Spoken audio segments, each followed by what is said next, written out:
In a dungeon on level 550, a guy was fighting a boss.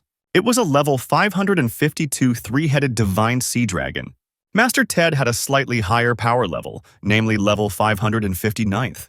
The guy knew that if he cut off one of the monster's heads, his powers would increase significantly, which is why he decided to use shooting pills against him. Ted cut off one head but realized that continuing alone was dangerous and it was worth finding another way. But it was too late. The sea creature attacked him with its unimaginably great flow of water, which washed away the boy and led the monster to the consolation of victory. But be that as it may, looking back she saw Ted, who was just stalling for time to cut off 3 heads at once. He was the first person in this world to defeat a level 550 creature. Ted was happy about this. As a reward from the system, he received the achievement of a lone hunter and the 601st level of power. Suddenly, the guy became despondent. After all, for this he spent a lot of money, love, on a monster, the only poison in the world, which can no longer be obtained like many other things. Having counted the values, he realized that he had gone too far by spending 2 million on it. But if he sold everything that was there, he would even remain in the black. But the most important thing for which all this was started is the blue crystal that drops from the boss monster.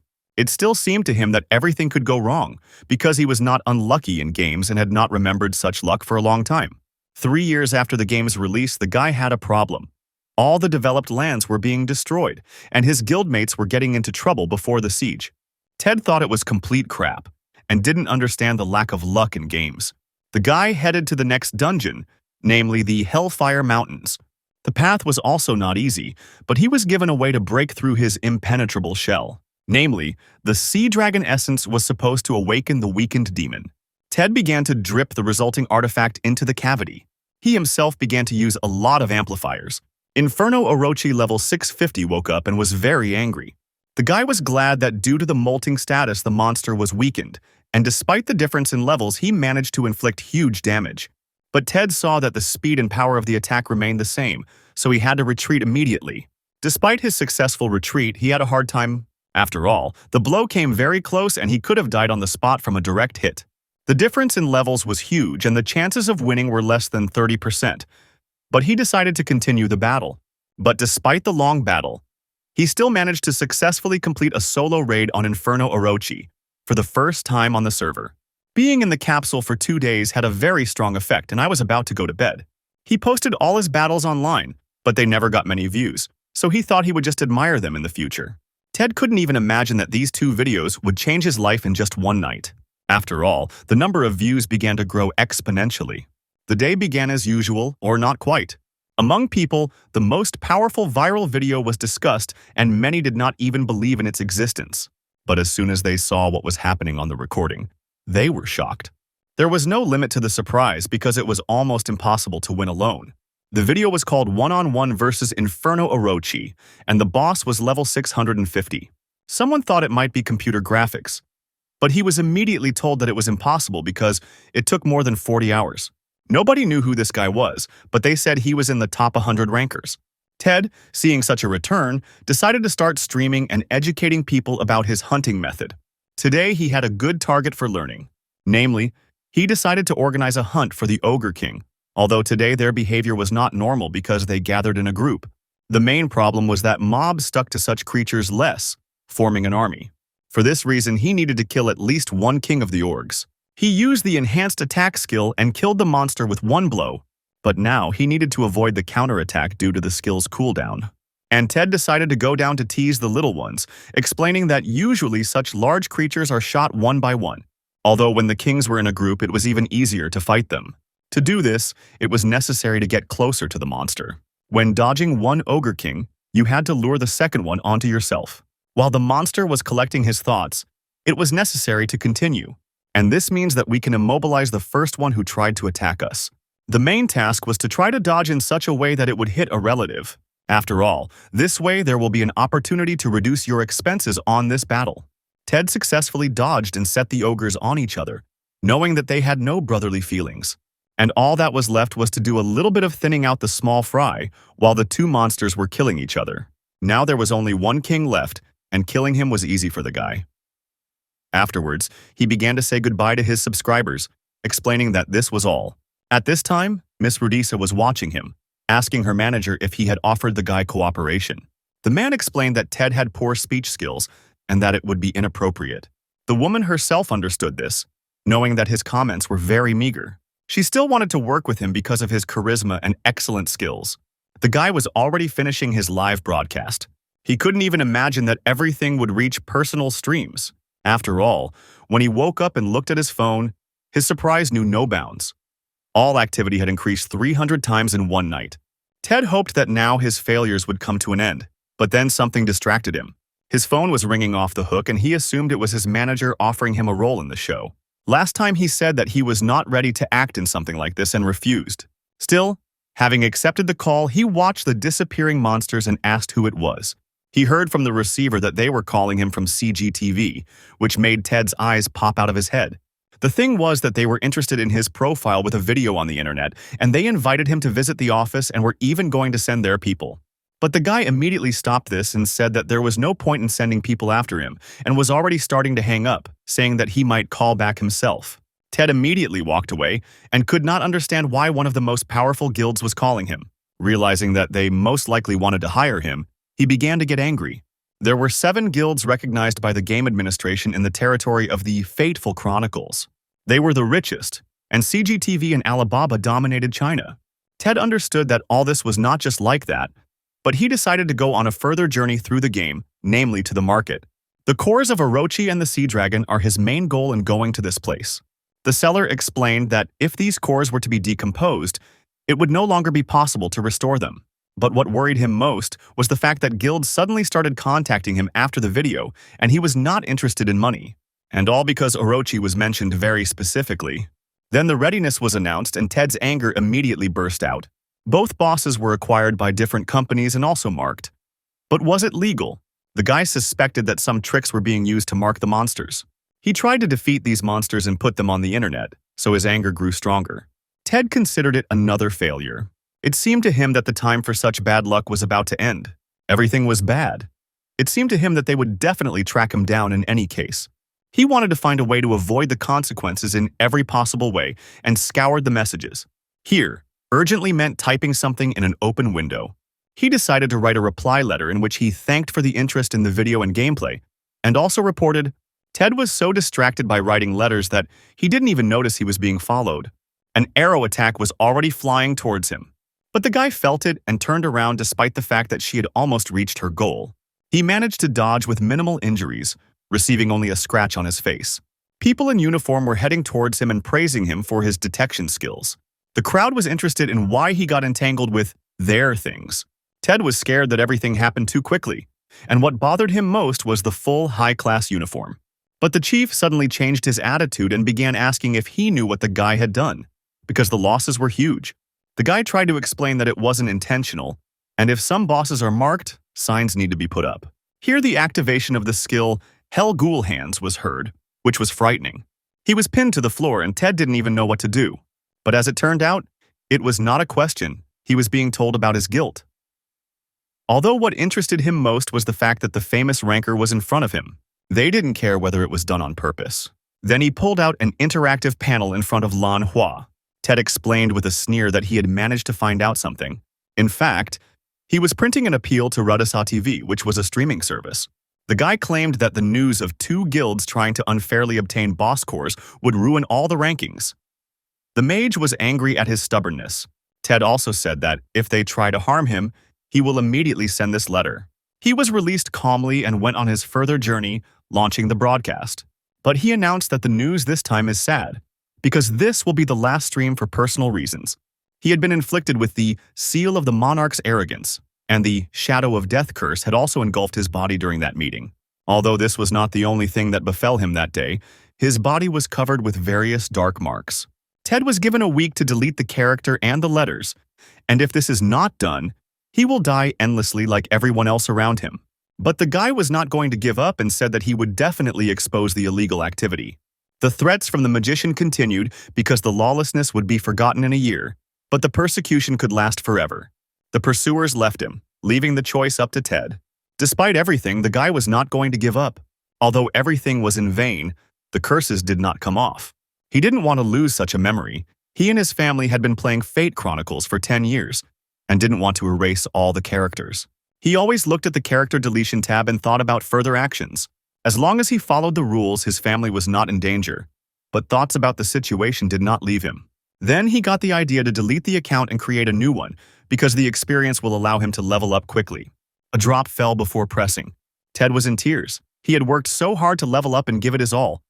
But why was he so unlucky? But what worried me most was the musket rifle, of which there were no more than 1,000 in this world. It took Kei 3 years to get this item, and the whole problem was defeating 10,000 dead people. So the decision was to carry out this weapon with dignity. The guy worked really hard to get it, and Ted's decision was final. He would finish the job with his own hands. Now he was ready to show the farewell content, namely, the Soul Seal. It was a powerful piece of equipment that increased all stats by 20%, but the success rate was only 10. But in case of failure, the probability of destruction was maximum. Ted was interested in trying his luck over a long period of time, which is why he made this decision. The musket was made from melted fragments of the gates of hell. It was the 9th, and people asked to give it back. Someone advised to contact a high-ranking workshop, but the guy didn't care about the success of this event now. After all, this way he could more easily give up the weapon, since he would have to delete the account anyway. Still, he made a note to his viewers that it is best never to risk such chances. Ted decided to get started, and a tear appeared on his face as he said goodbye to the fruits of 10 years of work. The master did not understand why this guy came to him, mocking him with tears, and was preparing to ask a question. But as soon as the guy told him the course of action, the master announced the successful enchantment. He was in shock and could not understand how this was possible. New characteristics appeared before him, namely, increased durability, a cloud recharge skill appeared, and much more. Many people said that this was expected from Ted himself, and the guy was shaking and, turning around, he asked to perform another soul seal, but they immediately began to dissuade him. Tears flowed like a river, and he tried to leave behind senseless hopes and he wanted a quick break. But another unexpected thing happened. Once again, everything went well. Where did Ted's failure go? The guy asked to perform another enchantment, which turned out to be just as successful. The master called him very lucky based on the events, but he did not understand how this was possible. Ted planned to leave quietly and asked for more and more, although every time luck was maximally on the player's side. Shedding tears, he asked to continue in order to obtain a negative result. He was upset that he didn't need such luck because he would have to remove Ted anyway. The master said that he had never seen such a lucky person. But they thanked him for what he saw, because the blacksmith had never seen anything like this in his entire life. All base rates have increased by 30%, and the value has increased into the millions. Despite the 3.5 times increase in power, it cannot stand up to the 2 highest guilds. He understood that he couldn't win against Manhwa, so creating a weapon with 7 enchantments doesn't change anything at all, but it could be sold.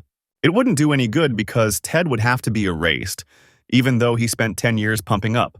He sweated and worked hard, and now he has to start all over again because of some jerk. The feeling of emptiness was overtaking him faster and faster, and this state could not simply be filled with money. Ted wondered if he could get a level of enchantment that could change the situation for the better. Here he decided to end the stream because if it fails, nothing terrible will happen, but if it succeeds, it cannot be known. After that, he immediately turned to the master for the next improvement. It also went successfully, but the guy wasn't going to end it there. Ted pulled off several more of the same scams. He has already performed 9 successful enchantments. After 8 successful soul seals, this weapon can no longer be transferred to other hands, as all the leading guilds will begin to fight for it due to the success of building strategies around it. There were only 8 such objects in the entire world, and they are worth hundreds of billions.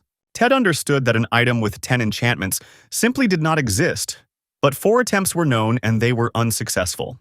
The player's pulse reached 200 and the yoke asked to take a break and come back later. And all because if the pulse increases to 250, the player will be disconnected from the server. The guy tried to calm down and make a decision with a clear head, and he also didn't want to lose Ted even in exchange for luck.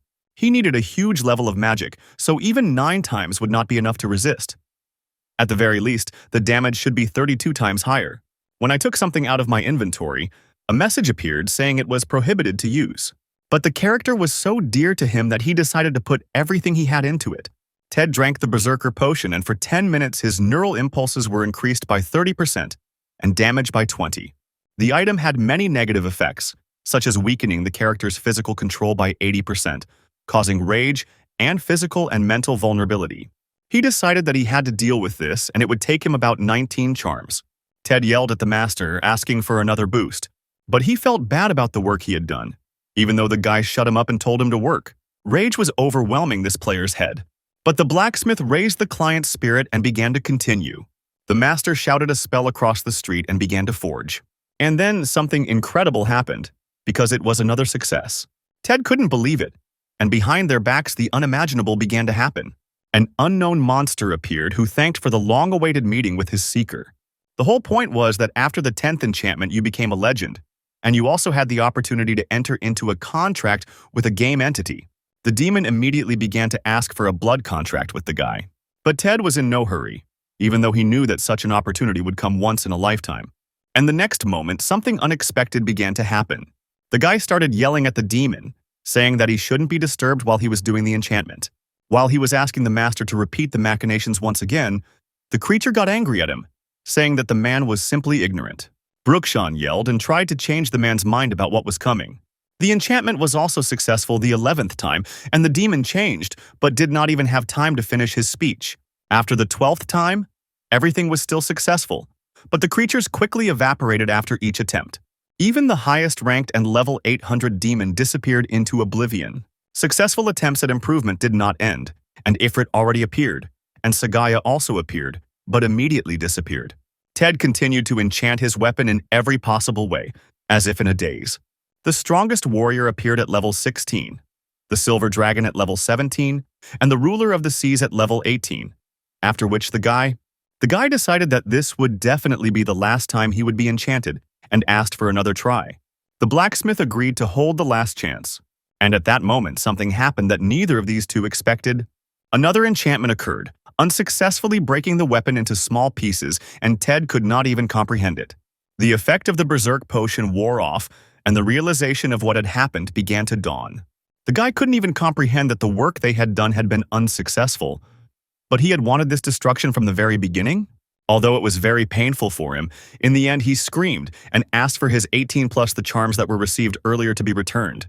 Ted roared and asked for his precious musket with huge buffs to be returned to him. The blacksmith could only thank the boy for this opportunity and for his thorough improvements in his business. He also spoke about the fortune that accompanied them throughout this long journey. But Ted's pain was enormous, and he wanted to beat up the master for being happy about this outcome of events. He began to realize that the weapon was broken, and now nothing could be changed. And the master with whom he did this became the god of blacksmithing, which made the guy stop understanding what was happening even more. Brahman, through awakening, gained the ability to restore weapon fragments.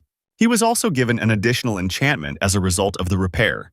And Ted could not believe that someone would be given such an opportunity. But they explained to him that despite receiving such power, it cannot be used whenever one wants. The main reason is that it contradicts all the laws of nature, and most likely such an opportunity will only arise 2 or 3 times.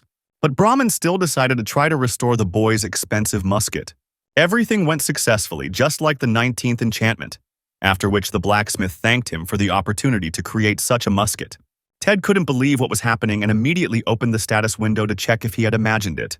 The system reported a basic boost and the need to sign a contract with Shamchan. Soul Seal allowed one to ignore shooting skills and shooting defense by 90%. It was not a mistake attack, and the range increased 30 times, and additional functions appeared. Everything was 3 times higher than the American guild with a level 9 rocket launcher. Here he remembered that his weapon was a musket, and its firepower should be doubled. As he began to examine everything in more detail, he was even more amazed, because he had never seen a single weapon with 6 slots before. Now Ted's tears were happiness.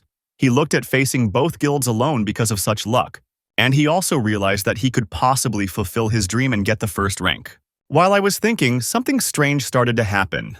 The guy couldn't understand what was happening. The world began to shake during his conversations with the blacksmith. A semblance of an eye appeared, which announced that it was the liberator of the sun, Shamchan. The master said that the sealed soul apparently decided to look at the one with whom it would make a deal. But the creature said that before concluding the contract, he must enter the vessel. Ted didn't understand what it all meant and tried to ask for an explanation.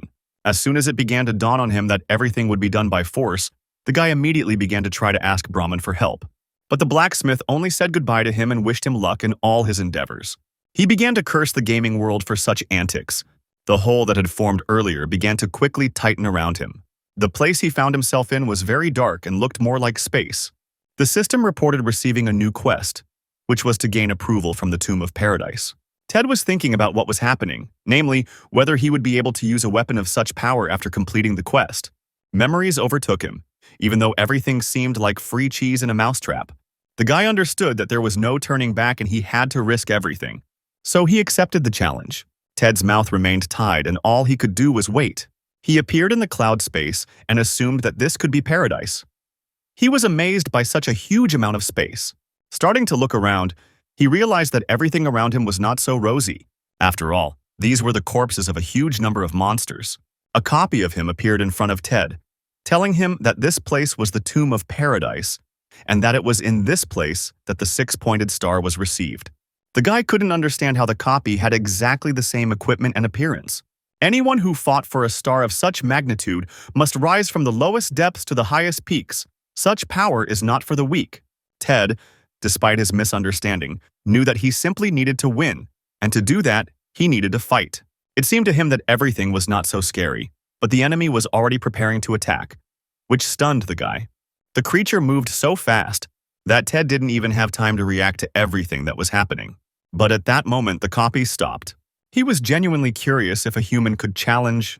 They were already very close to each other, but how would the battle go?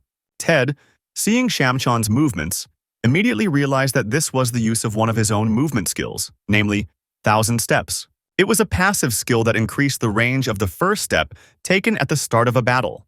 Here the guy began to understand that in reality it was not only the appearance that was transferred, but also all the skills and combos. Pointing his weapon at the double, he decided to fight for acceptance no matter the cost. Ted began to use 3 skills at once in the upcoming attack, namely weapon enchantment and trap. The mood was so serious that he stopped being bothered by many of the things he had to experience. The only desire was to show the difference between the clone and the original. Before he could even make one attack, his cloak was already pierced by a bullet. The battle took place extremely quickly, but Ted was not fazed by this and continued to attack. The guy noticed a shadow trace coming from his double under his feet. A barrage of shots immediately fell upon him, but he managed to dodge each attack. Even though luck was on Ted's side, the skills and levels were the same. The bad thing was that he still gave up the initiative in battle to his double. He didn't dwell too much on his thoughts and decided to continue the battle without paying much attention to the scratch. Shadow remained in observation and waited for further action. Looking around tensely, he waited for Ted to take action. Here he heard what was happening very close by and quickly reacted. The guy was preparing to attack the double, and from the side of Shamchan, it looked like a hidden silhouette behind the haze. Shadow thought it was an unoriginal trick that was unlikely to help, but Ted had a completely different plan. Something unusual began to happen in front of the double. Everything began to be filled with blue light. But it wasn't that simple. Because Shamchan knew all the skills and levels very well, he was more interested in whether the guy would survive this battle. Ted, on the contrary, was irritated by the fact of such enormous talkativeness. Despite the continuous attacks, none of them hit the double, and he still had not seen his opponent. The Shadow said that he was simply being forced to end the battle in one shot, and just as quickly he directed the attack at Ted's approximate location, who at that very moment was diligently dodging. Everything happened so quickly that my thoughts were even a little confused. Namely, the double had already caught up with his opponent, being in close contact with Ted, intending to quickly end this battle. But at that very moment, Shamchan noticed something strange. Here he realized that in fact all this was just a trap. Shadow quickly realized that he had been lured to this place on purpose. It seemed to him that it was all just because of the hope of catching them off guard. Shamchan screamed that this was definitely not enough for victory. The double was going to destroy all the shelters in order to reveal the location. He started to destroy everything just to find the guy. He said that hiding and deceiving does not mean success in battle. Ted was just dodging the huge haze at the battle site. The double had already gotten very close to the guy, who apparently fell. The legs of one of the opponents were tied with an unusual thread. Shamchan was tied up on all his limbs, and then he realized that this was another trap. It only took Ted a moment to end the battle, because this time he managed to develop such a method without using skill, relying on physical strength. This method was called Field of Vision, and almost everything was completed. It was then that the double understood everything that was happening. It turns out that the guy had been deliberately giving away his location the entire time, And all this was just so that he would be open to a shot. Now Ted was already very close to his opponent, who was completely immobilized. Then something completely unexpected happened. The double also smiled and said that the guy really did make an excellent vessel. At this moment, Shamchan announced that he was finally ready to sign a contract with the guy. At that moment, Ted woke up in his previous place of residence in fear of real death. The blacksmith reported that he had finally waited for his client to wake up and was now calm. The system sent a notification about the successful completion of the test, and the reward was the conclusion of a contract with Shamchan. Now the guy was happy because the weapon could be used to its full plus 19 plus. Ted roared and said that he had been saving up such luck throughout his life and hoped that failures would stop haunting him. But the system also notified about the beginning of the rebirth. Here the guy could not believe in the reality of the creature's last words that spoke of rebirth from the ashes of hell. His eyes expressed fear and confusion about what would happen to him next. But the rebirth involved completely shedding his existing equipment and skills, which Ted didn't want. Everything that he developed over the course of 10 years of his life. He tried in every way to stop throwing off the titles and curses he had received. But Ted tried in every way to equip himself with what the system did not allow due to the low level. But the game notified about receiving the title by concluding a contract with Shamchan, and also that the process of rebirth is complete. New information was received about the player's status, namely that he had reached level 1, and the profession was newbie. It was a pain for the guy because he would have to start all over again. The blacksmith, who was watching what was happening, was interested in what had happened to the traveler. And then immediately, a notification came about a forced shutdown because the pulse exceeded 250 beats per minute. The blacksmith was even afraid of such a quick disappearance of Fortune's favorite. Realizing that the guy had simply returned to his world, he became upset at the failure to express his gratitude for enlightenment. His decision was sound. He decided to travel like a random traveler in the hope of meeting him in the future, leaving a reminder. With his hammer left at the meeting place, he thanked the guy who allowed him to understand his skills and go on a quest for knowledge. The guy woke up in the real world, crawling out of the virtual reality cube completely exhausted, but anger over the loss of an account with a huge boost. Ted cried and did not understand such injustice towards his work. At this point, the company was discussing whether it was possible to enchant weapons more than 10 times. For them, this seemed at least unattainable for another 5 or 6 years, but they believed that using reinforcements was not entirely correct. They were also interested in whether people would be able to enchant more than 15 times in 10 years, and the chances of that were very high. The company understood that any new content would be passed at high speed, but they were informed that there was a man who enchanted his weapon 19 times. They didn't understand how big the chance of such luck was, and they were also worried that the entire balance of the game could break right there. Ted logged into the game and was convinced that everything that had happened recently was not a joke. His character was completely without weapons and equipment. It hurt him that all the progress he had made over the past 10 years had been lost. He wasn't embarrassed by the fact that he lost his level, rather it was the loss of titles and skills that hurt. But then he realized that the musket was enchanted for 19 plus, and it would be easier to level up with it. Now he was rather happy, because he had the most powerful weapon in the game and he could instantly return everything. But the first thing he decided to do was eat, since he had spent almost a day in the game. His gaze caught on something unusual. He noticed a letter in his front door that definitely wasn't there yesterday. I decided to take a look at what was inside, but suddenly there was just a mistake with the door. These were some documents that he spent a very long time reading. His expression changed with each sheet and the confusion increased. But with every word he read, he began to get more and more angry at what was written. At the same time, Manhwa reported to the master about the successful deletion of the character. It was also clarified whether everything went well with an affirmative answer, and the confirmation was the failed tracking spell. The main thing was not just a failed spell. Everything was checked and the character no longer existed. While the candle was burning, the magician explained that the guy was able to figure out how to tame bosses. Manhwa reported casting an oblivion spell, but he didn't think it would help in any way. Then another voice was heard which said not to be afraid of such things. Huang Jiwi only said that no one would believe him now, even if he said such things, and all because the guild never harmed anyone. For humans, the trading ships were destroyed because a sea dragon simply met them on the way. And those who died in the Orochi raiding died only because of low-ranking players who miscalculated their strength. Huang Jiwi reported that such a coincidence of circumstances happens every time, so no one would be able to prove their involvement in the events, and the magician decided not to worry about this scum anymore. Then the girl turned to the master and asked what was bothering him so much. They still didn't give him any peace, which made him very angry. Even though they knew that the rules of the game would be revised, they still managed to destroy the guy from both sides. The documents were indeed sent to the guy, but out of anger they were all already lying on the floor.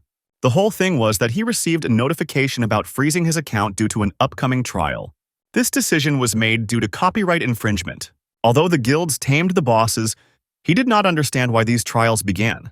But then he noticed that the court date had not yet been set, and then he began to understand that in fact their goal was not to win, but to make the guy bankrupt.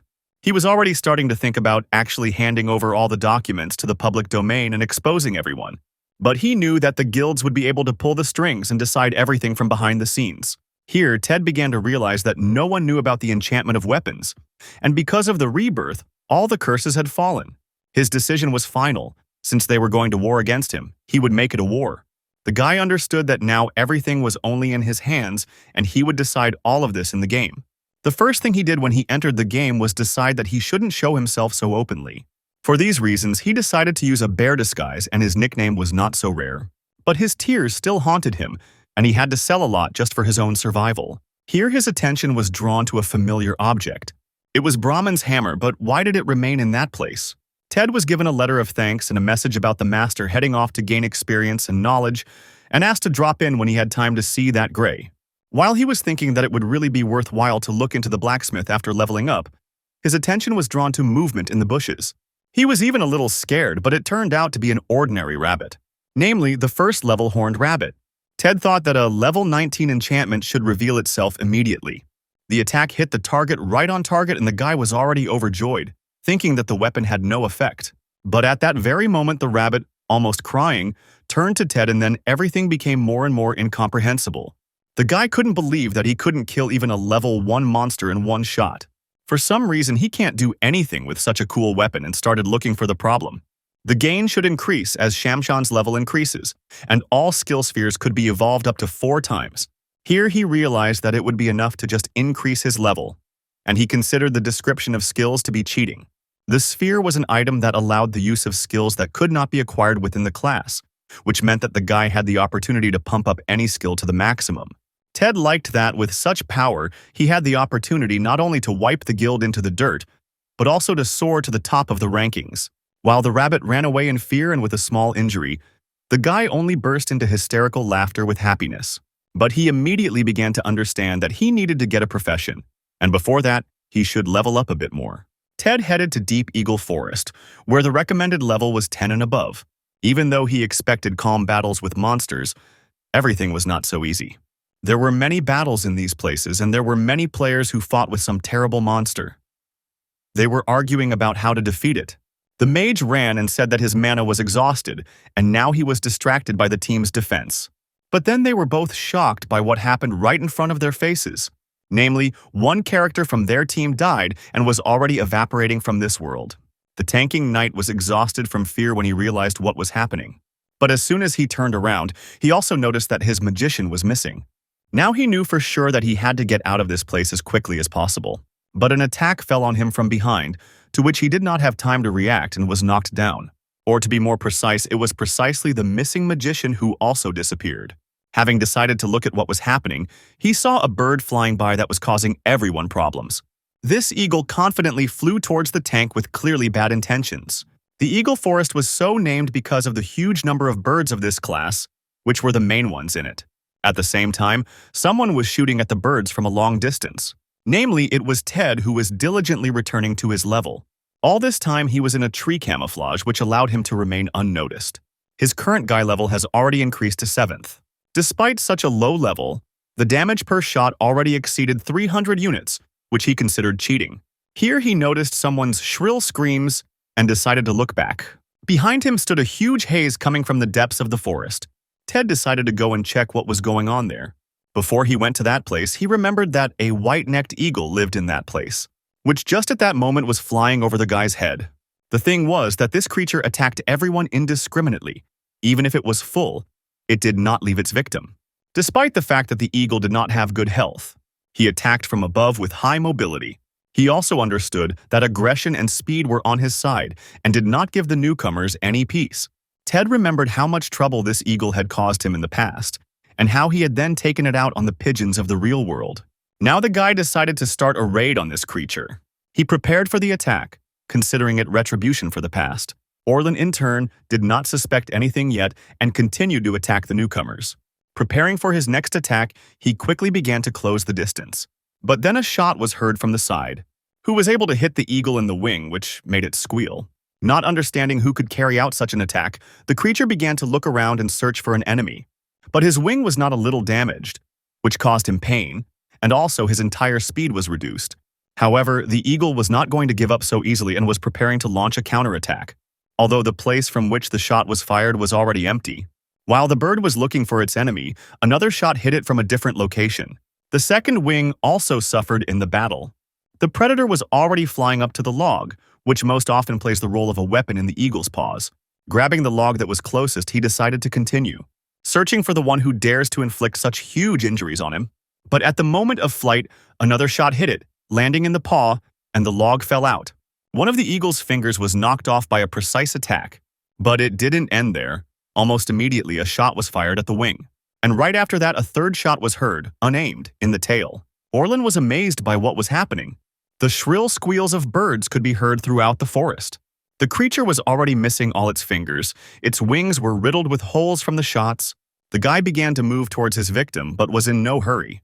Ted decided to make fun of the eagle for the past, and he also liked that with each attack the level of stealth increased.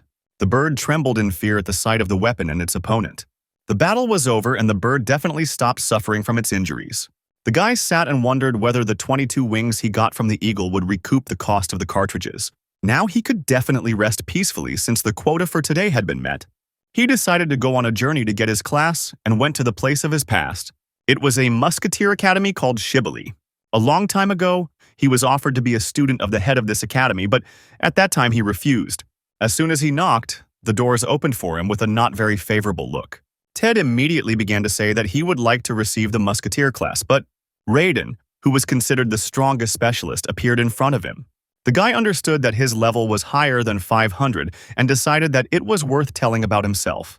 Despite the fact that it was a new head, he refused Ted, asking him to go elsewhere, since they were not hiring students yet. He did not understand how this was possible because Shibboleth personally invited him and the misunderstanding increased. The guy didn't understand why the master had suddenly changed since he had recently offered him to study with him. Raiden reported that such news did not concern the traveler and asked him to leave. Ted explained that he was a candidate for the Baron's apprentice in the past and he wanted to know what happened. The man began to get angry and did not understand who was standing in front of him. The guy began to tell that in the past, due to circumstances, he declined the invitation, remaining on friendly terms with Shibboleth. The master grabbed him by the collar and called Ted a scoundrel. Raiden didn't understand who was in front of him and why they were talking nonsense to him. Although the guy was frightened by such aggression, he simply did not understand what this man was talking about. The whole point was that Mr. Shibboleth had disappeared several years ago, and if they had really been on friendly terms, he should have known about it. It was then that Ted realized that he had missed a lot. But how could the Baron have disappeared? They kicked him out thinking that people sent him to spy on him, and if he continues, Raiden will finish him off personally. The master said that if he heard one more lie or the name of his master, he would rip out the boy's tongue and ensure a long death. Ted did know the previous manager, but he never valued his connections. He just didn't like the fact that a stranger treated him so badly. But he didn't plan to give up so easily and decided to take a big step. He mentioned the 40 exam, which he had personally taken in the past, and the master stopped. Ted assumed that if the master spoke like that about the Baron, then he was his junior, and therefore assumed that this exam was still being held.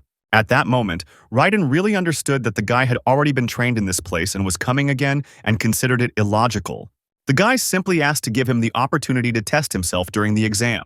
An exam of this type was only held at this academy and was created by Shibboleth out of boredom. Ted asked if the essence of the exam, which consisted of hitting gold coins with a bullet from 10 meters, had changed. The man immediately realized that he had actually studied in this place, but he could not believe that the Baron was offering to become his student. The guy said that he could back up his words with actions, and as a result, he would get the class he wanted so much. He was invited to come in and wait while the examination ground was prepared. Ted was upset that Mr. Shibboleth was not there, but he understood that for passing the exam, he would be given the skill 1,000 steps. It was a passive skill that increased the range of the first step taken at the start of a battle, and the range in turn increased due to the percentage of the Musketeer class. The guy needed this skill due to the chosen class, which required high mobility and distances, namely for future leveling and acquiring skills. Here he noticed something painfully familiar in this place, namely the gunsmith Ronoro, who was in charge of affairs at the academy. He decided to come up and say hello, saying that they hadn't seen each other for a long time. But Ted was simply ignored, as if he hadn't even been noticed. The guy started to think about the reasons why they still didn't recognize him, and assumed that it was all because of the bear's face. But the master was already raising his voice at him. Ted saw the training ground and realized that it had become more battered, and assumed that the reward for completing it might have changed as well. But he definitely made the decision that he was obliged to check it personally and took a position. The guy was distracted a little more, thinking about where the Baron could have gone. The master said that, to be fair, the guy would be given a musket from the armory, and also decided to repeat the rules of the exam. From a standing start, you had to hit 10 coins in 10 seconds from a distance of 10 meters. As soon as the gunsmith gave him the gun, the master informed him that Ted could commit the crime as soon as he was ready. But as soon as the guy took the musket in his hands, he noticed something unfair. Namely, the sight on the weapon was knocked off, which could prevent him from successfully completing the mission. He knew for sure that quality weapons were part of the exam, and now it could not be considered fair. He tried to call Ronoro, but he didn't respond at all. Now it all became clear to Ted. He was given such a weapon on purpose. Raiden started to tease the guy because he said that he would easily pass the exam and did not understand where all the enthusiasm had gone. The guy asked to solve one small issue before starting. He pointed his musket in the other direction and was ready to pull the trigger. And this particular shot was intended for the gunsmith, who was immediately seized with fear. The master immediately took out his weapon, not understanding why Ronoro was attacked. The most important argument was the barbaric behavior within the walls of the academy. But as he thought about it, he began to realize that Ted was aiming straight at the gunsmith's head, because when aiming from such a distance, the bullet didn't hit the head. This could mean only one thing, namely a malfunction of the musket, which he immediately proposed to correct by replacing the weapon. But then something completely unexpected began to happen.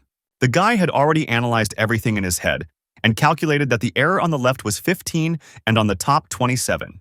This means that he only needs to aim to the right and below to hit the targets. The master was amazed that Ted was hitting the targets even with the sights off. After all the shots were finished, it was said that exactly 10 seconds had passed.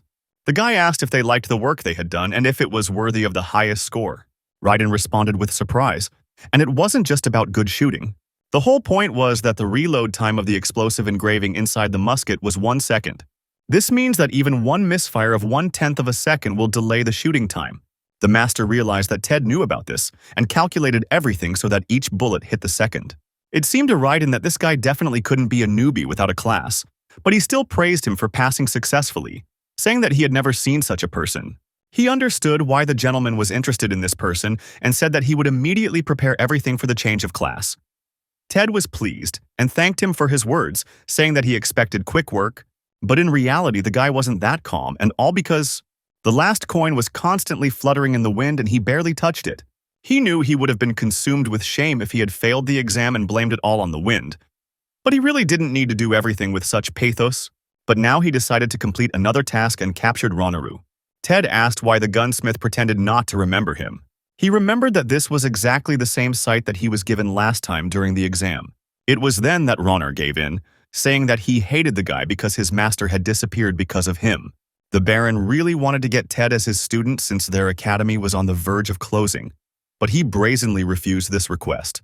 This is why Shiboli decided that the problem was in him and that he should strive for greater mastery, after which he disappeared.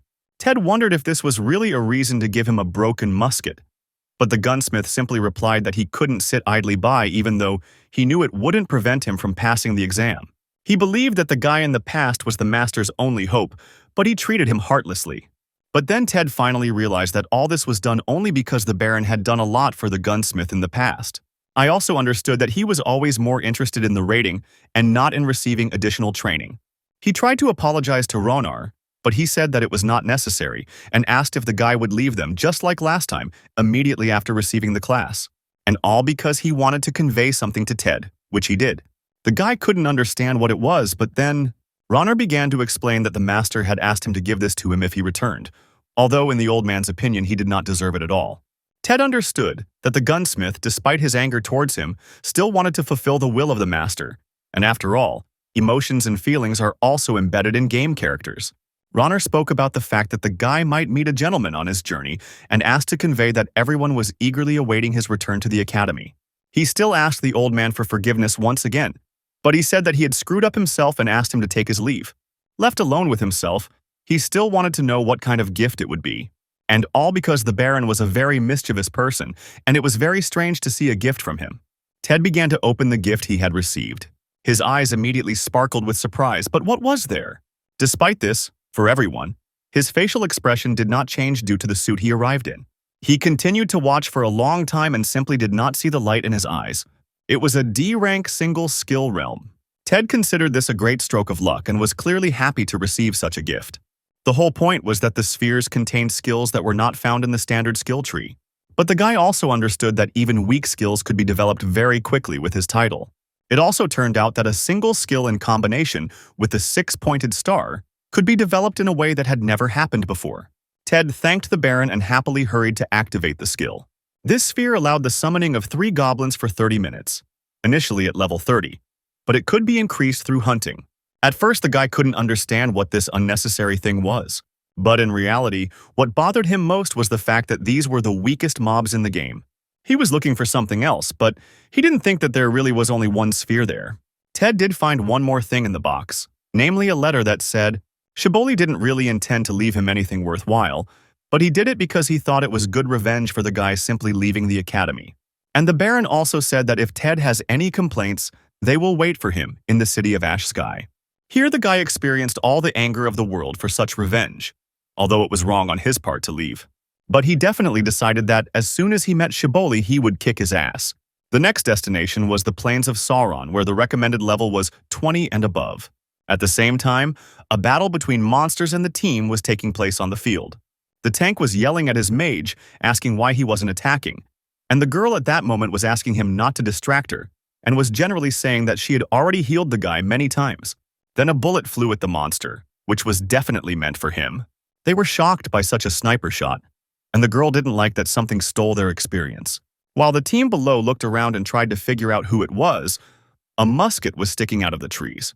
Ted had already forgotten how much time he spent in this place, but his level increased to level 59. Although it didn't hurt him to level up, he was exhausted by the assigned task. He was now officially assigned the Musketeer class, and also had access to 2 passive skills as a graduate of Shibboleth Academy. But before he even left the exam site, he remembered that the master shook the boy by the shoulders and asked him to do something as a student of the academy. But Ted tried to explain that he just wanted to get a class and go about his business. Raiden actually started begging him to visit the plains of Sauron. It was enough for him to just visit them when he was passing by. Ted knew that this location was for the lower and middle levels, but he didn't understand why he had to visit it while helping the academy and the Baron. The whole point was that quite recently, people started to complain about an incomprehensible black cloud. He was only asked to obtain any useful information about this cloud. It was after these words that the system displayed a message about a new available task and asked whether it was accepted. The guy decided to put forward his condition, namely that he wants a hybrid class for himself, and it will need to be presented to the Thieves Guild. Ted knew that such classes do not have academies, which is why their craft is difficult to learn, but thieves have something that will be useful in the future. The master said that it wouldn't be that difficult, so while he contacts the clan, the guy can look for information. So after that, they shook hands and the task was also accepted. Despite the fact that the anger towards Boron was enormous, he had no idea what the city of Ash Sky was, and perhaps he would be able to find it during the quests. But Ted decided not to think about it for now, but to move gradually. He decided to continue hunting monsters and already took aim at one. True, the very next second a man with a sword attacked this same creature. Guy, let's remember this happened not for the first time. But who are these people? Here, having observed more closely, he realized that these were streamers, because there were cameras next to them. What Ted didn't like most was that he personally had to stop broadcasting because of the threats that were coming in, which is why he's currently stuck in this place. The guy tried to calm down and not try to take out his anger on these people and understood that he would not get anything from killing the players, but would only ruin his reputation. He aimed at the next monster, knowing that he had one last mob left until level 60. But then his sight was blocked by something huge, and he didn't understand where it had disappeared to. Although Ted didn't understand where he had disappeared to, he wasn't scared at all. A huge inflatable doll appeared before him. The guy didn't understand why this was happening exactly when he was hunting, because he was using all sorts of entertainment stuff for broadcasts, and was already thinking about squashing them. Ted immediately drove away such thoughts from himself, considering that he was above this and thought that the most important fact was reaching level 60.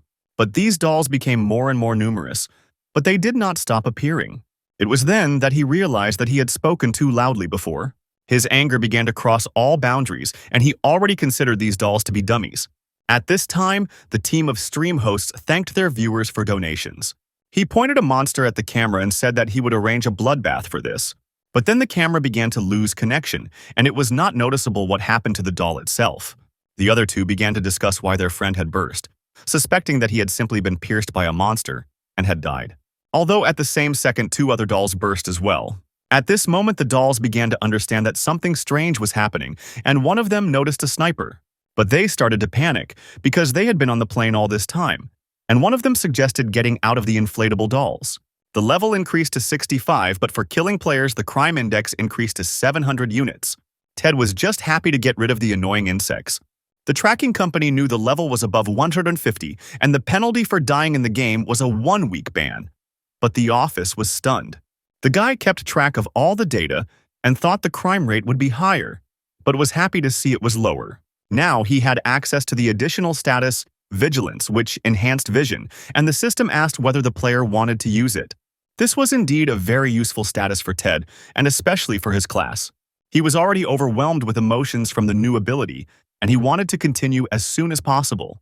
He immediately began to attack the monsters and the remaining streamers from the team.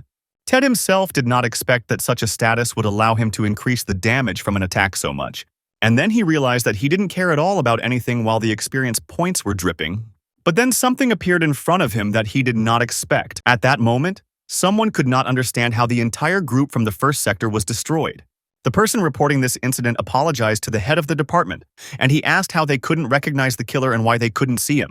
The guy was scared and said that everything happened so quickly that they assumed it was a long-range sniper. And because the first sector was a plane, the players were unable to dodge. The player killings were not that simple. The master assumed that it would be a deliberate attack and began to think which team this person was from. Thinking that his level was at least 400, he decided to pass something in a bag to his subordinate.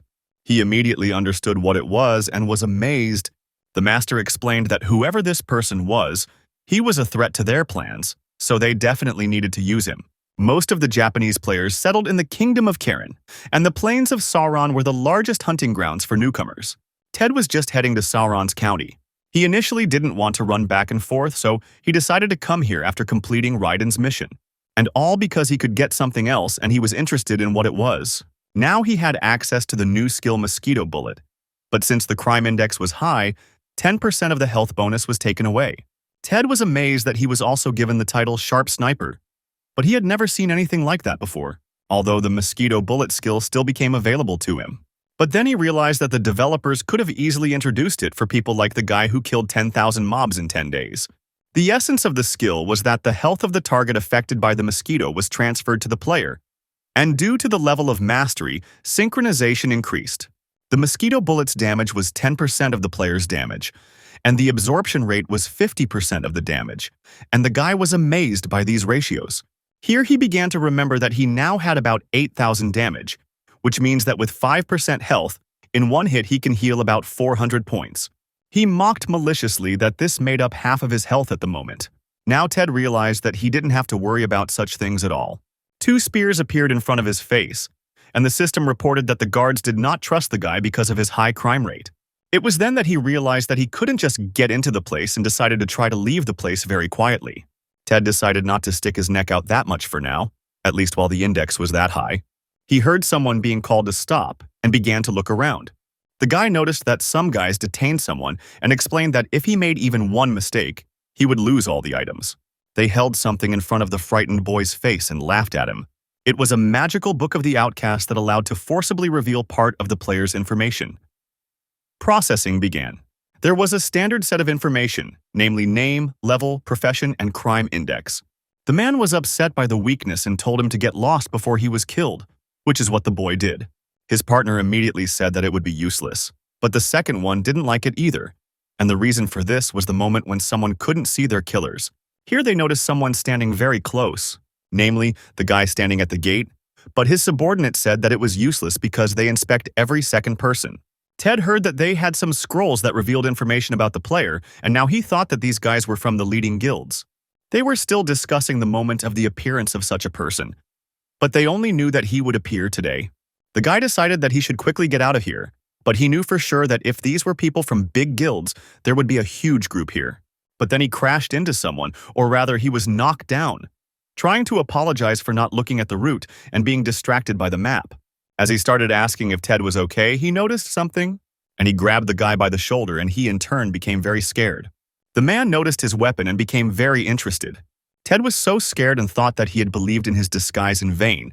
He thought that they had come specifically for his head. Although the next question that came up was whether he was a fan of Ted, which left the guy in a stupor. He was so happy to meet a fellow fan and said that a lot of money and effort had gone into making such an exact copy of the weapon. It was then that Teddy realized that he could tell everyone in the future that this musket really was just an exact copy of the original weapon. Although a passing traveler told the guy that it would be better for him not to linger in this place. That's when the game began. He started asking for reasons why this shouldn't be done and what actually happened. The traveler asked whether he knew about the Special Offensive Paprika group or not. He understood that when he streamed, he wasn't interested in other streamers and responded by saying that he only watched Ted's work. That's when the guy said that this was a guild that gained popularity due to its peculiar content. They could make criminals out of game characters on their broadcasts using fake evidence or eat certain parts of monsters for donations. That's when Ted realized that these weren't some kind of streamers, but just a bunch of freaks. The traveler said that they had recently been broadcasting on the plains and were shot by some musketeer. At that moment, the guy realized that they were talking specifically about him. Because of this, the head of the guild took this as a declaration of war and is now hunting that boy. Ted began to quickly turn his head and say that he had not seen anyone. And the traveler explained that there was no one except the guild members, and that was precisely the reason why the criminal had not been caught. And those people just continued to interrogate ordinary people, although they themselves considered it a waste of time. The guy began to think that his lucky period had already ended and he should raise his level. But he also knew that if everything continued like this, other guilds would not stay away. It was then that the traveler remembered that he wanted to explain why he shouldn't stay in this place. Yesterday, one of the guilds was attacked in this place, after which a huge battle broke out. These two guilds were already in conflict, and this incident served as a trigger, since some were convinced that the others had sent snipers, and due to the unexpected attack, the guild suffered huge losses, although they usually maintained order with such knights. But even they were not ready for something like this. But at that very second, Ted decided to simply exit the server. The guy started thinking that he said something wrong. He was worried that the only player with similar tastes would not want to continue communicating with him. Here he was noticed by those young men who were examining the passers-by and became interested in him. They were wondering if he was really the mercenary that the master hired, but the traveler did not understand why they came out to meet him. They reported that he had already inquired about his arrival, and at that moment the guy remembered that he had completely forgotten to call him. The observers said that the master placed great hopes on him because of the great responsibility of the mission, but he did not inspire confidence in them. He immediately decided to call the gentleman and inform him that he had successfully arrived at the place. The traveler wondered if he just needed to get rid of the target, but he was told not to do anything for now because the subordinate had been given a magic bag and he could handle it himself. The guy accepted the order and disconnected the call. This was the strongest moonlight musketeer named Lone, level 551 and ranked 231. Ted decided to look for information about Paprika's attack group. But he wasn't interested in stream recordings or channel news. He was looking for a fight in which the guild participated. They were already not on the best terms, and this situation finally exacerbated their conflict. Special Paw stated that it was Nightwalker who started killing streamers first. It was also reported that many from the Ringleaders Guild suffered. Ted was amazed that they didn't provoke further conflict over their code by simply backing down. The guy couldn't understand why he always created a big problem by doing something insignificant. They burned each other's flags thinking that these were special attacks. Ted didn't understand whether he should contact the Ranker Guild Nightwalker, which was under the leadership of his brother. He looked at the computer screen and continued to think whether to call or not. I just couldn't decide to take such a huge step. Their family was not so close-knit, Everyone was against him. And at the last meeting, he yelled at the whole family. Ted may have called it all a hassle, but he simply had no choice. He decided to start the call after all, and the mouse was already pointed at the call button. The older brother was glad to hear from Kehei and was surprised that he called first, and he could only ask how he was doing. He picked up the phone while in the game and was clearly not in an aggressive mood. Even though the brother was the master of his guild and it took a lot of time, he did not try to complain about it, and also said that mom and dad were very happy for Ted and watched the broadcast. Kehei agreed with everything and immediately decided to get down to business by asking whether he knew anything about the Paprika Special Offensive Group or not. The brother's face suddenly changed, and he thought for a few seconds. Despite the tense question, he replied that he had heard about them and asked Ted if they had harmed him. The guy didn't know how to properly start a conversation on this topic. But still, I started the conversation by saying that I met them on the plane and saw how they intentionally troll new players at the starting location, and their content is clearly not for everyone. My brother said that they also intentionally send their streamers to the county to reduce the number of players. It was then that Kehei began to understand what they wanted to do, and his brother confirmed it. They were preparing to conquer Sauron's county by making it their main base, and if there were many newcomers in this place who would stand in their way during the siege, so they came up with this tactic. It is for these reasons that they began to send their streamers and interfere with ordinary players. They knew that after this, players would definitely not want to stay in such places. So this strategy worked, and there were fewer and fewer players in the county. Now Kehei began to understand such behavior on the part of those he saw. Without even realizing it, he managed to get involved in some hopeless mess. But if the siege begins, it will no longer be possible to enter the county, and he should manage to complete the task. Here, he received a very unpleasant question, namely the question of why he stopped streaming without explanation. His family was worried about him, although Ted wanted to get rid of it by saying that nothing special had happened.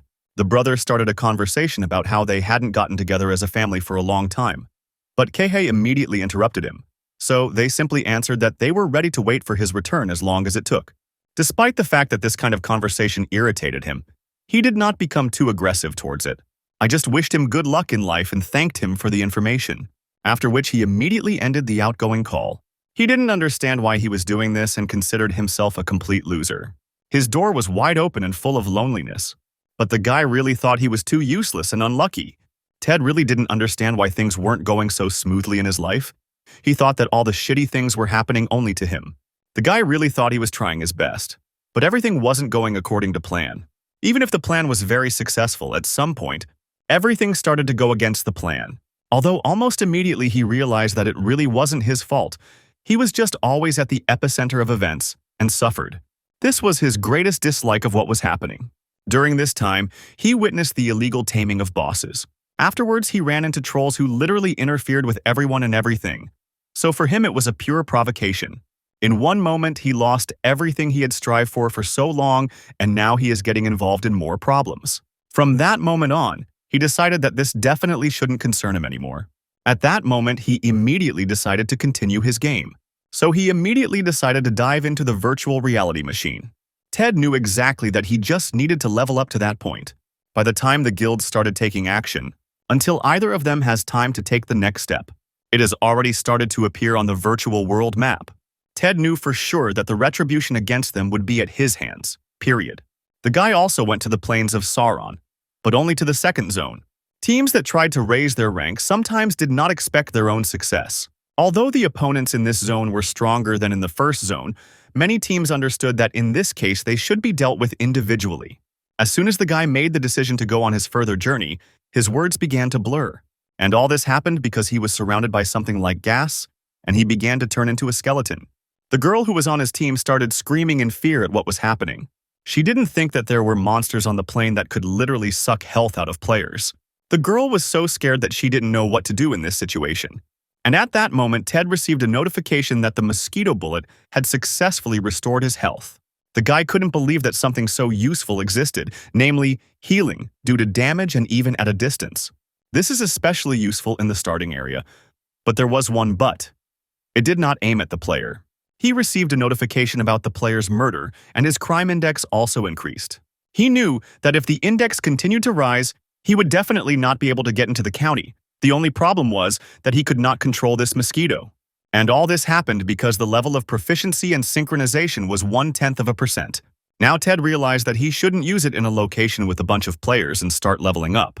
But his level was already 99, and after the 100th, leveling up becomes very difficult. There was only one way to overcome this barrier, and that was to kill bosses like the three-headed dragon or Inferno Orochi. True, there were no such bosses on the plane of Sauron, although it was logical because this place is the starting location. He will have to go to the nearest area with the boss, or try to complete Raiden's task of running back and forth. He didn't understand what to do, but then he heard screams which almost made him fall. The initial players were shouting that a monster was coming and everyone should run. Ted began to look around and wonder what it was. But looking up at the sky, he saw what everyone was so afraid of. A younger demon appeared in front of him who was definitely not friendly towards them. Although the boy knew that such a creature was summoned by a magic bag, he did not know whether this item was used intentionally. The demon was ready to launch his first attack, for which he had been preparing diligently. He began to pelt passing players with his brutal attacks. The newcomers' teammates and partners evaporated before their faces and they didn't know what to do. But due to enormous fear, they simply could not move, being in a stupor. People who found themselves in such a situation simply tried to escape from this place as quickly as possible. The monsters also tried to avoid any attack on themselves. It was another broadcast, and the person conducting it hoped that the camera would convey everything. He asked the chat if they had fun watching noobs die and also thanked for any donations. The people who arrived with him were shocked that the stingy guildmaster would allow them to use the magic bag, and understood that the matter was truly serious. They discussed the fact that whoever the person was who destroyed the guys last time, he was no match for a level 300 master. But at that very moment, they noticed something unusual. They were interested in what was happening to the demon. He began to spin and look around. Ted was starting to get angry and thought they were starting to ask for trouble, although the guy was going to give them credit for such a gift. He tried to keep his demon opponent in his sights. After all, they so carefully invited the boss to this place just for his sake. The guy successfully launched an attack but was immediately followed by an attack. Ted decided to use the passive skill 1,000 Steps and successfully dodged all the explosions. Even though he tried to leave successfully, he thought everything through in his head. Ted understood that the difference in levels was felt very strongly and understood that against a level 300, victory would not be easy. He just knew that he had to keep his distance and not slow down. He also used stealth, which was upgraded to 52%. The demon tried in every way to find his target, but so far he had not succeeded, because of which the creature really began to get angry. Although he tried to find his goal, due to such searches he was stuck for quite a long period. Ted assumed that 5 accurate shots would be enough for him to kill the monster, but for this, it was necessary to choose a suitable cover for such a thing. Then he noticed something flying towards him from the side and looked back. It was something like slime that instantly swallowed the guy up to his head. She disappeared just as quickly, only enveloping him in his clothes. Ted understood that if it weren't for his vision, he would have been left completely without health. He wanted to hide quickly before his stealth level dropped, but the system reported that he had been struck by necrotic poison and had been given the status of being possessed by a restless spirit that would leave his body in 5 minutes. Although it didn't gradually take away health, the status could play a cruel joke. Very quickly, Ted was swept away by some unusually bright light, and apparently it was the spirit. The guy immediately tried to get up and realized what his main problem was. Namely, he already knew that he had been noticed by his enemy. The demon immediately appeared in front of Ted's face with very bad intentions. It was at the moment of close combat that the people who released the demon began to suspect that this man was the sniper they were looking for. At this moment, the newcomers were talking among themselves and thinking that it wouldn't hurt for them to leave this place. Namely, everyone was afraid of getting hit by a hot hand, but at that moment the dried-up body of a player fell in front of them. Everyone was frightened by this outcome of events and did not understand how this was possible. The demon was at the epicenter of events, and there was a fiery haze around them.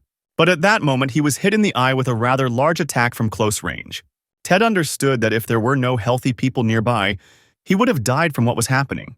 The demon was very unhappy to receive such an attack in the eye, and it was definitely seriously damaged.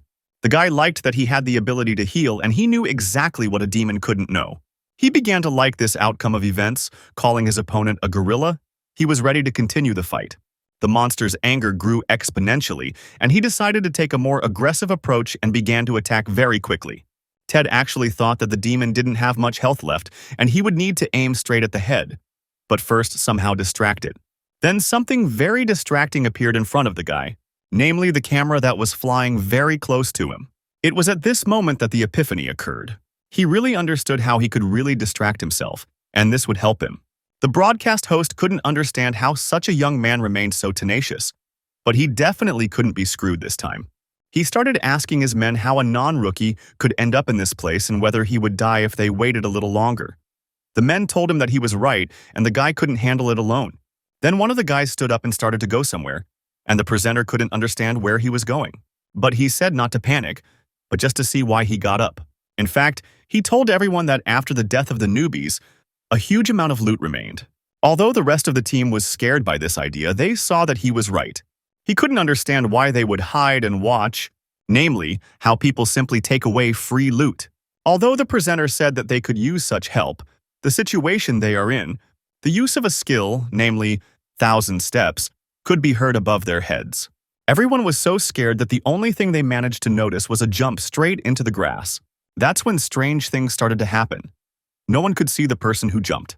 Nobody wanted to become a victim of a sniper, but if they didn't manage to hide now, before they could even finish their version, a demon appeared over their heads in a mood of great aggression. They were immediately attacked, and one of them, the only one, managed to hide, from which all his partners considered him an ordinary coward who could do nothing more, and the magician suggested simply squashing the demon. Many thought he was crazy because the magic bag cost 3,000 gold. How was he going to explain this to the leader? They released the monster to find the sniper, who was probably exhausted and hiding. True, while he was explaining everything to the team, one piercing shot flew at them. Now everyone has started to think that they have fallen into a common trap and that they were wrong to get involved in this. The demon attacked one of the frightened boys with his fist, which crushed the poor guy, but the monster was really very aggressive. It was at this moment that the master plan began. Ted began to move forward at great speed between the rocks and caught a wonderful angle, and everything was done for another shot at the demon. Having attacked, he finally managed to inflict considerable damage by knocking off one of the horns. From such an attack, the monster was thrown onto its back and suffered huge losses. It was at this moment that Ted managed to position the musket in such a way that he could handle it in 1 second. The guy said that there was nothing personal about it and he was only doing it for the sake of leveling up. Although for such an outcome of events, he had to run quite a bit. Ted was very exhausted from such a battle, but his current level increased by 5 units, and he still died. Many of those who witnessed this in person were amazed by the fact that an ordinary newbie managed to kill such a monster. That's when the raid began from newbies who wanted to get free loot. But everything was not so simple because of the enormous anger for disrespect. They began to catch bullets in the head. Ted was really angry that the newbies started acting like jackals. The crime index was already 5,400. The guy began to collect his honestly earned loot in huge quantities. Although I only considered the strong belt useful in the entire list, there was also a health potion and fragments of demon claws. Ted understood that if he sold all this, he would get somewhere around 90 gold pieces. But then he noticed another little thing that attracted his attention the most, namely, a necrotic poison that began to act 5 minutes after application, which could be used 10 more times. Ted decided that this would be a really useful thing, so he took it. Although all this time the guy was worried about something completely different. What exactly are these people from Special Paw going to do next? At the same moment, someone was trying hard to cut the screen that was being displayed out of anger. The guildmaster couldn't understand why things were going so badly for them and why he still hadn't managed to kill this sniper. Since this guy dealt with the junior demon in just 3 minutes, the master assumed that his level was no lower than 500. He realized that they could not compete with him, and he had to spend a huge amount of money to conquer the county. But they came across such a monster. The master realized that he could no longer simply waste resources in vain. Here he decided to call his backup plan and reported that the younger demon had fallen. Since the musketeer pretended not to understand what was being said, the master began to yell at him to begin carrying out his task. He was informed that he was already on assignment, but if his rate was raised, he would refuse the assignment. The man understood that he was forced to do this in order to fulfill the plan. It was then that the guy realized that he had completely despaired and would report as soon as he arrived in the county. Ted, however, made the decision to head to his next destination, namely to the 3rd zone of the plains of Sauron. Despite the fact that he had a fairly high level, it was not at all easy for him in this place. The monsters in this place possessed magic and were already more serious opponents. Although he managed to successfully dodge the monsters' attacks, it was definitely not easy for him. At some point, they stopped attacking, and all because their enemy disappeared without a trace and they tried to find him. At that moment, they noticed a barely noticeable shadow in the dust, after which they immediately sent a huge number of forces to attack this very place. But as soon as the dust cleared, something extraordinary appeared before them. The monsters had no idea what kind of machine or creature it was, but it was at this moment that such a machine began to attack. Ted really didn't like such things at all, or to be more precise, they really irritated him. He hated this place only because there was no cover in this place, which made it very inconvenient to fight. Although, despite such unfavorable circumstances, he managed to go very far. Here, Ted realized that very soon someone even more nasty was about to appear. The system reported that the guy was bitten by an angler bird, and also that his stamina had decreased by 1. At that moment, he realized that these creatures had finally appeared. The bite reports kept coming in. Ted felt sorry that his stats were melting away so quickly, but he had no choice because he wanted to get Unwavering. It was a special ability that increased defense depending on the damage value, but it only appeared if health dropped to almost 0. This ability was more for tanks who needed higher health, but when enchanted, it was just perfect. Ted understood that after this, no one would be able to kill him, so this would be like a second wind. The player must defeat 99 monsters of the same level as the player and survive with at least 9% health remaining. It wasn't a problem for him to kill that many, but being attacked by that many was torture considering his class. Here, incorporeal birds entered the battle, and it was impossible to find out the level of them without killing them before they were killed. But players hated these creatures because they permanently stole one random stat. This was what was most often frightening, because they could steal everything from attack to intelligence. They deal a fixed amount of damage and, as the name suggests, they circle above you, constantly biting. However, each kill also increased random statistics, but that was not the problem. They were extremely difficult to kill, which is why Ted had a hard time. The conditions for obtaining Unwavering have been met. The system reported that the body and spirit, even on the verge of death, withstood all the tests. So this proved his determination, for which he was awarded. The skill was available when the health bar dropped to 10%. The defense would increase by 50%, and it was provided for 7 days. Ted thought that this skill was provided on a permanent basis, and was a little upset about this. He was given a special skill, God's Gift, which only a select few could obtain, but due to his reincarnation, he was not allowed to take it. The guy didn't understand why he could only have 2 special skills. Looking at his statistics, he continued to hate reincarnation, but decided to leave the rest for tomorrow. The first thing he did was decide to improve his health as it was on the brink. At this point, he understood that the Mosquito should not be allowed near the players. Its index was already prohibitively high. The Mosquito disappeared, but the guy noticed something really strange. His health did not recover, but on the contrary, even declined further.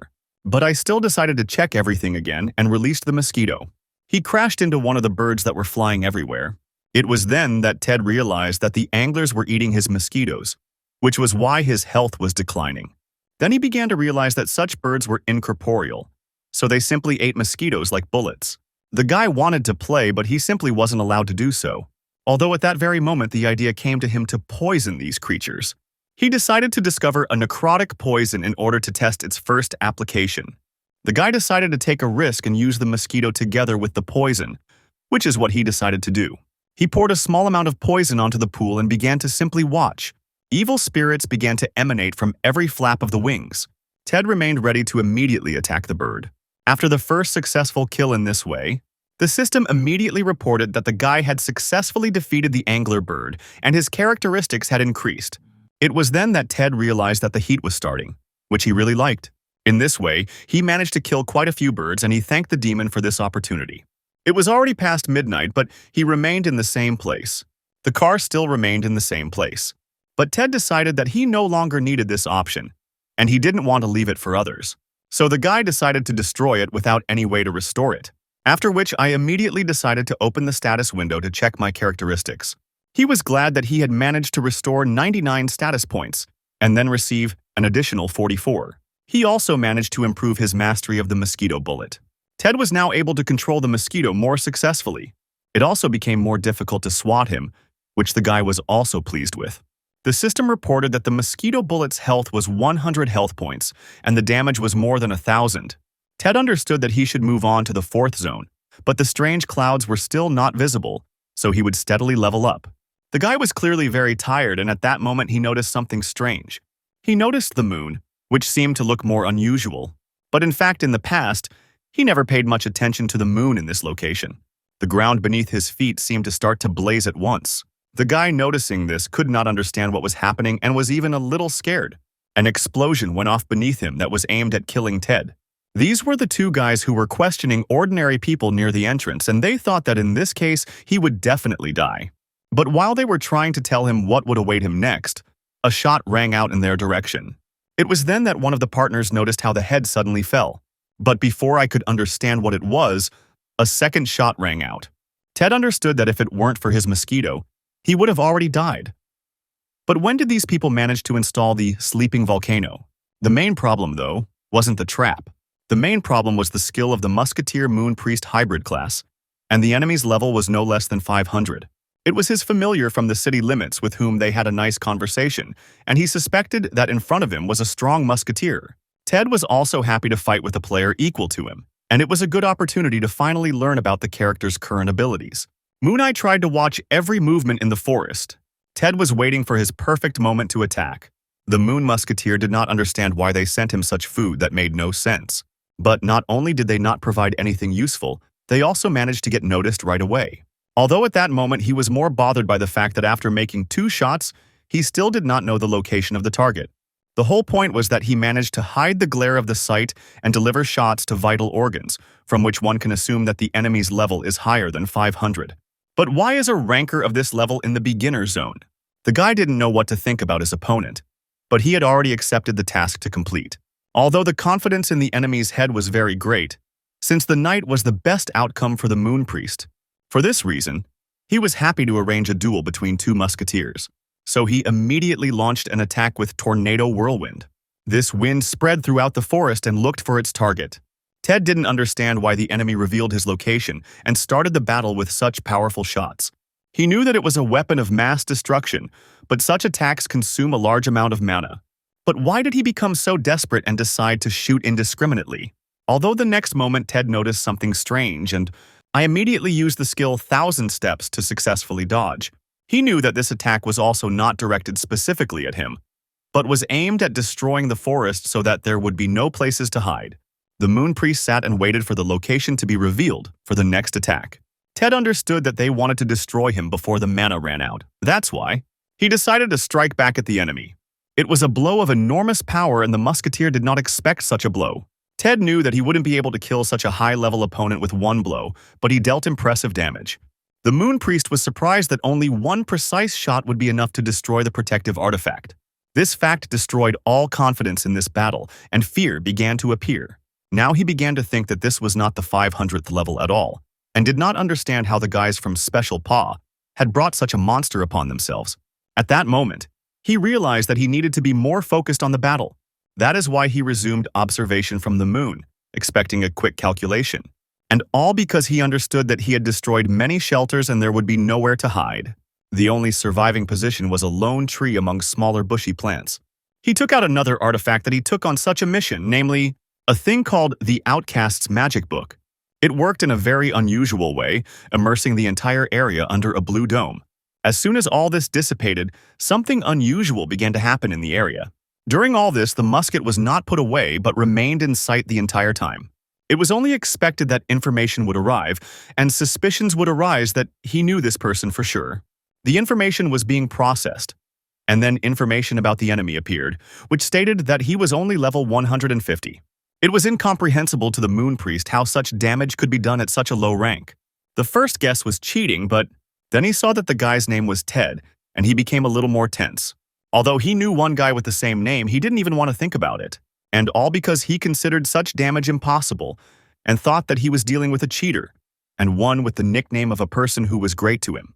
The moon's eye began to disappear at that moment, but for what reason was this? Something like an aura began to appear around the lunar musketeer. It was a special skill called accumulation that allowed one to accumulate excess mana, which could be used if it suddenly ran out. But such determination was not only because of the mission, but also because for him personally, the name of his idol was being tarnished. Ted watched the whole time and did not understand what his opponent was doing, seeing that the musketeer was deliberately reducing the distance between them. But why did he do it? It was then that he put forward the hypothesis of a special skill that could restore mana. It was at this moment that he realized that this could become a problem and assumed that it was because he had been hiding for so long. After such thoughts, rapid attacks began, and Ted began to understand that he definitely needed to keep his distance. However, after seeing what was happening, I completely stopped understanding the situation. Now it was becoming more and more interesting because he knew for sure that he had been discovered. The anger grew, and the Moon Priest was already shouting his indignation across the entire field. The attacks were so fast that they ran into trees and everything left after clearing. At some point, Ted decided that this was a great opportunity to attack from behind. Using his next skill, namely Field of Vision, he was about to deliver his blow. The shot immediately hit the enemy's back with great speed, and he didn't even have time to understand what had happened. But wasn't this done in order to find the locations? He was about to launch his attack with a quick turn towards Ted. Because of the surprise, fear appeared on the guy's face, but will he be able to dodge? The attack was moving so fast that it was already near the head. Ted managed to dodge and began to understand that this guy most likely just copied the fighting style from watching his own broadcasts. In fact, the anger continued to grow due to the use of the idol's name. He had already begun to tear his clothes, saying that such a person was a disgrace to the class of Musketeers, and all because this guy was the leader of the fan club and could not tolerate such shame for himself. Ted knew that this guy was starting to load the Moonlight Bullet, and if it was used, the entire forest would blow up. The moon began to shine more and more. The guy understood that it wouldn't be long before he died this way, but he could also activate Unwaveringness, but she might not have been able to help at all from such a powerful attack. Now he had no other choice and he would have to use one of the tricks. The Moon Musketeer noticed that the guy tried to run away and said that this would not help to hide from such a bullet plan. Anger of such enormous proportions overtook him that he simply waited for the death of his opponent. After the loud phrase, he immediately released a powerful attack. Musketeers were one of the least popular classes, as they required accuracy and a lot of gold was spent on ammunition. There was no auto-guidance whatsoever, so everyone had to learn to shoot straight at the target. But learning was not that easy either, so again, extra expenses were required. And it was also the weakest class in terms of health, and one close blow could instantly send you to the grave. The Moon Priest understood that he could not change what was happening. Even the hybrid connection of classes did not allow to save the situation. Both classes had low survivability and did not complement each other, and the ridicule of other players outweighed the love for his own avatar. For this reason, he himself hated the character he had been pumping for 5 years and wanted to give up by deleting him. But at some point, everything changed. For him, it was just a miracle. He met an idol he wanted to follow who, despite being of the same level, had polished shooting and precise movements. For many musketeers, he became a legend who gave everyone hope. It was the Moon Priest who was one of those who praised that very streamer. It was during the broadcast that he felt needed, because they were completely filled with the charge for the success of each of those present. Many supportive phrases allowed one to feel not humiliation, but pure love for this class. The Moon Priest roared. But he knew for sure that this man had saved him. After the shot from his musket, smoke came out, and there was only one thing left. All that was left was to wait for the flames and smoke to die down. The Moon Priest still thought that he should not have dishonored the name of the great Musketeer, but his eyes immediately acquired a look of surprise and lack of understanding of what was happening. He discovered that the shot had not hit the person he was aiming at, but rather the body of a small goblin appeared in front of his face. But where did the creature appear on these planes? And I began to understand that it was the enemy who summoned it. But where did such a useless skill come from? Then quick movements were heard somewhere in the area of the back. And then there was a shot that broke the protective shell that was there. But the Moon Priest thought that it was a skill he had specially learned to lure him. So despite his low level, he had a sharp mind. Ted appeared opposite the moon. Or maybe it was his next shadow. The guy watched his opponent's further actions. Watching the guy, he realized that this man had spent a lot of time training and pumping up, and he had copied the style exactly from the previous Ted. Immediately, a bullet flew into his head, which was aimed at killing with one blow. But this only broke the defense and did not disturb the guy much. The only thing is, increased anger and aggression on Ted's part. The battle was beginning to take on a different outcome, and how would it end? The Moon Priest didn't understand how a level 150 player could have such a rare skill. Unwavering. Ted was preparing for a counterattack from his side, which could decide the outcome of the battle at any moment. The Musketeer began to think that he had finally understood something. He remembered that he had seen something similar a lot of times, but where? The aura? The sight? and even the position of the hands, as well as the pose, indicated only one thing, namely, that this is either a complete carbon copy of his idol. So he could say with confidence that this guy was Ted himself. Having realized this, he did not even feel sorry to die at the hands of his idol. Ted also realized that this guy was his fan, and that was the reason he figured him out. The only thing that concerned him was the worry about his anonymity. Although sitting by the tree from fatigue, he began to think about the fact that in this way he received 2 levels and decided to ignore the rest. The only thing Ted didn't expect was that he would have to use that summoning sphere. Although this gift from the Baron was not in vain saved and helped to win today's battle. Now he wanted to continue the quest and decided to rest a little and level up tomorrow. At the same time, the headquarters of Special Paw was discussing everything that was happening. The guild master didn't understand how his man could lose this battle. The Moon Priest explained that the guy definitely didn't care about the county. The only thing was that he could be hired, which was also most likely impossible. The man didn't understand how a ranker of that level could lose, but he knew that while he was dead, there was no chance of a rematch. The master also said that assistance during the siege in the future would help compensate for the money that was invested in this battle.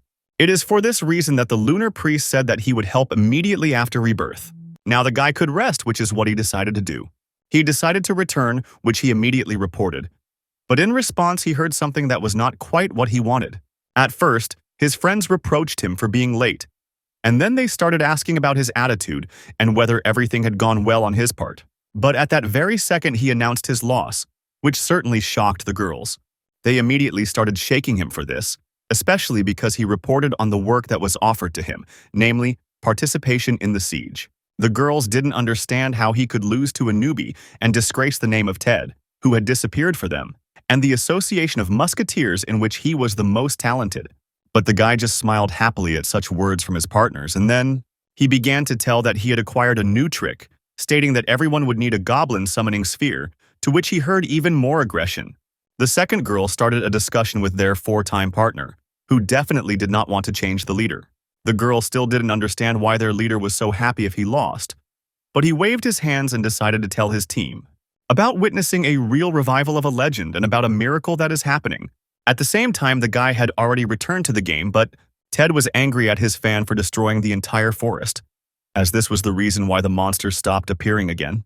Although the guy knew that he had more or less managed to raise his level and he could already advance to the 4th zone, Ted decided to continue his journey, and the first thing he did was opened the status window to activate the vision skill, which allowed increasing the accuracy of perception of objects. The system immediately began to explore the area, which was not quickly feasible.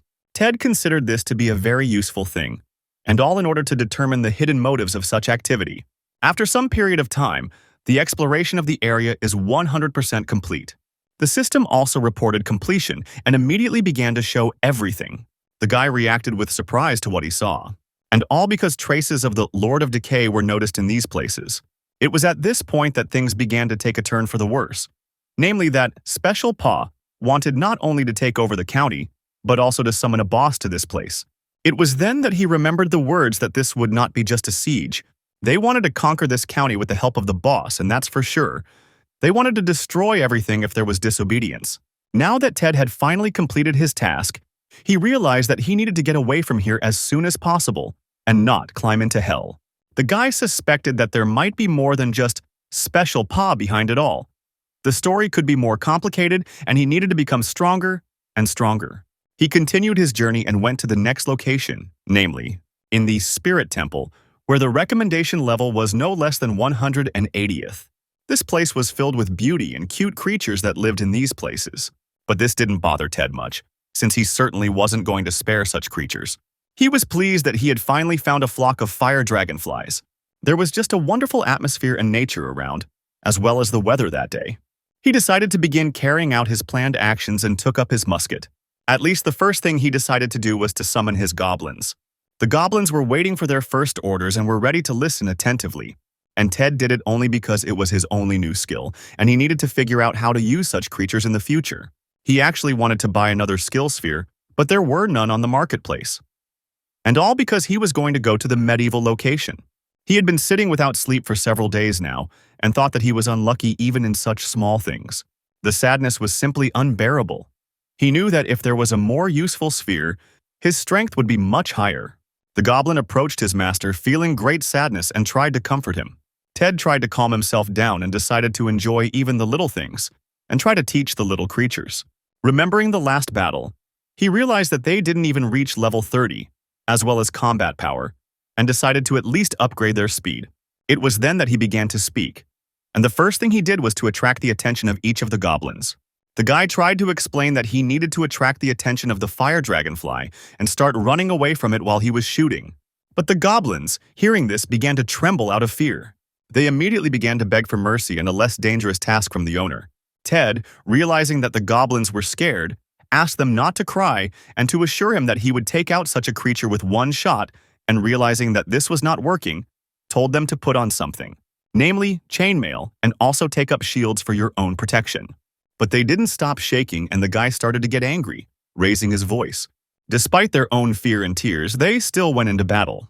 Ted didn't know for sure whether the goblins understood this order and decided to trust if he still wanted to find a use.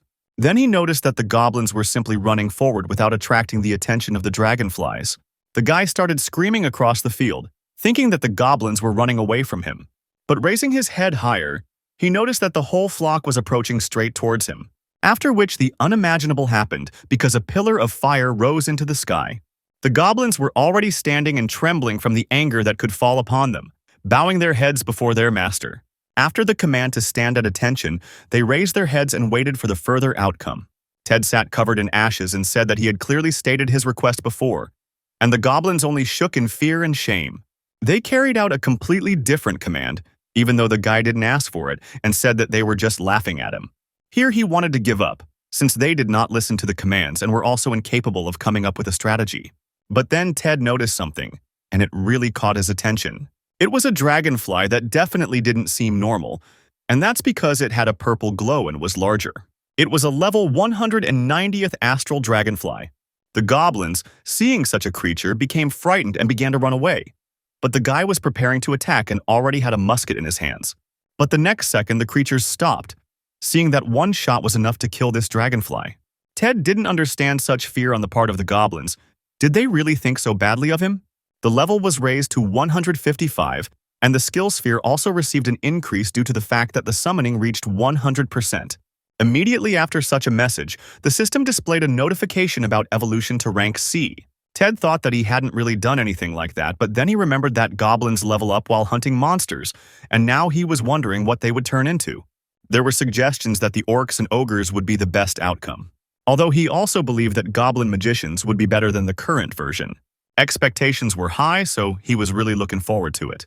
At some point, the goblins started to change their shoes and there was not much time left until completion. But as soon as it was all over, the summoned creatures only changed their color scheme. Here, the system reported that Ted can now summon silver goblins with a special skill to increase their price. The guy didn't understand why they all changed their color, and the monsters looked at each other from every possible angle. It was starting to seem like it was all just a waste of time, but here he noticed a wonderful thing that could truly make him happy. Namely, a more detailed analysis of the skill that allowed them to synchronize their consciousness and learn everything that their master knew. The system also reported that synchronization would increase by 2% for each level, as well as the level of mastery. This really made Ted very happy, and he called the goblins to come closer to give him something. They went to the next place where there might be monsters, and it really was so. Someone attacked right between the two guards, and they immediately turned around to see who was so impudent. Although immediately after this, there followed another attack that swept through. Ted wondered if they liked doing over 1,000 damage with one shot. The guy told the goblins that now they would kill every monster on their own and was happy. This turn of events more than suited Ted, as well as his entire current team. He only gave orders to open fire on targets, which also endeared him to every goblin. Then the guy came up to them from behind and ordered them to stand at attention, which the kids immediately did, having begun to understand their owner's speech. He asked them not to shoot without his command and clarified whether everything was clear. The goblins realized their mistake and immediately responded with shame that they would follow the commands.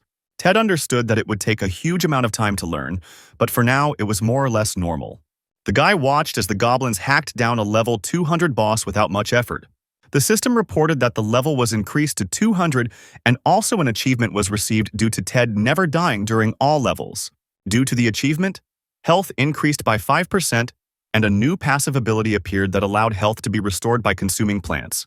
The guy understood that due to the synchronization of 16%, the damage of the goblins became higher even than that of level 350 players. But he also gained a passive skill called empathy, which allowed him to share and feel the emotions of summoned monsters. Now Ted can consider himself to have a personal army, as they have become capable of teamwork due to skill. Afterwards, the guy said that they could take a free position, and now they would all go together to the next point. But where was the third goblin? Ted couldn't see him and kept turning his head in search. Then the guy started receiving notifications, and the first one was that number 3 was very scared. Immediately after, a message came about how the same monster was attacked. Ted immediately began asking the remaining 2 where their friend had gone, and they pointed out the direction. The guy was so scared by the goblin's condition that he was already thinking about calling them back next time right away, and also urgently tried to find him. The monster hasn't died yet, but if it does, it will take an entire hour to resurrect. Ted was really worried and ran along the entire forest, and the guy was able to find it, after which he could immediately calm down.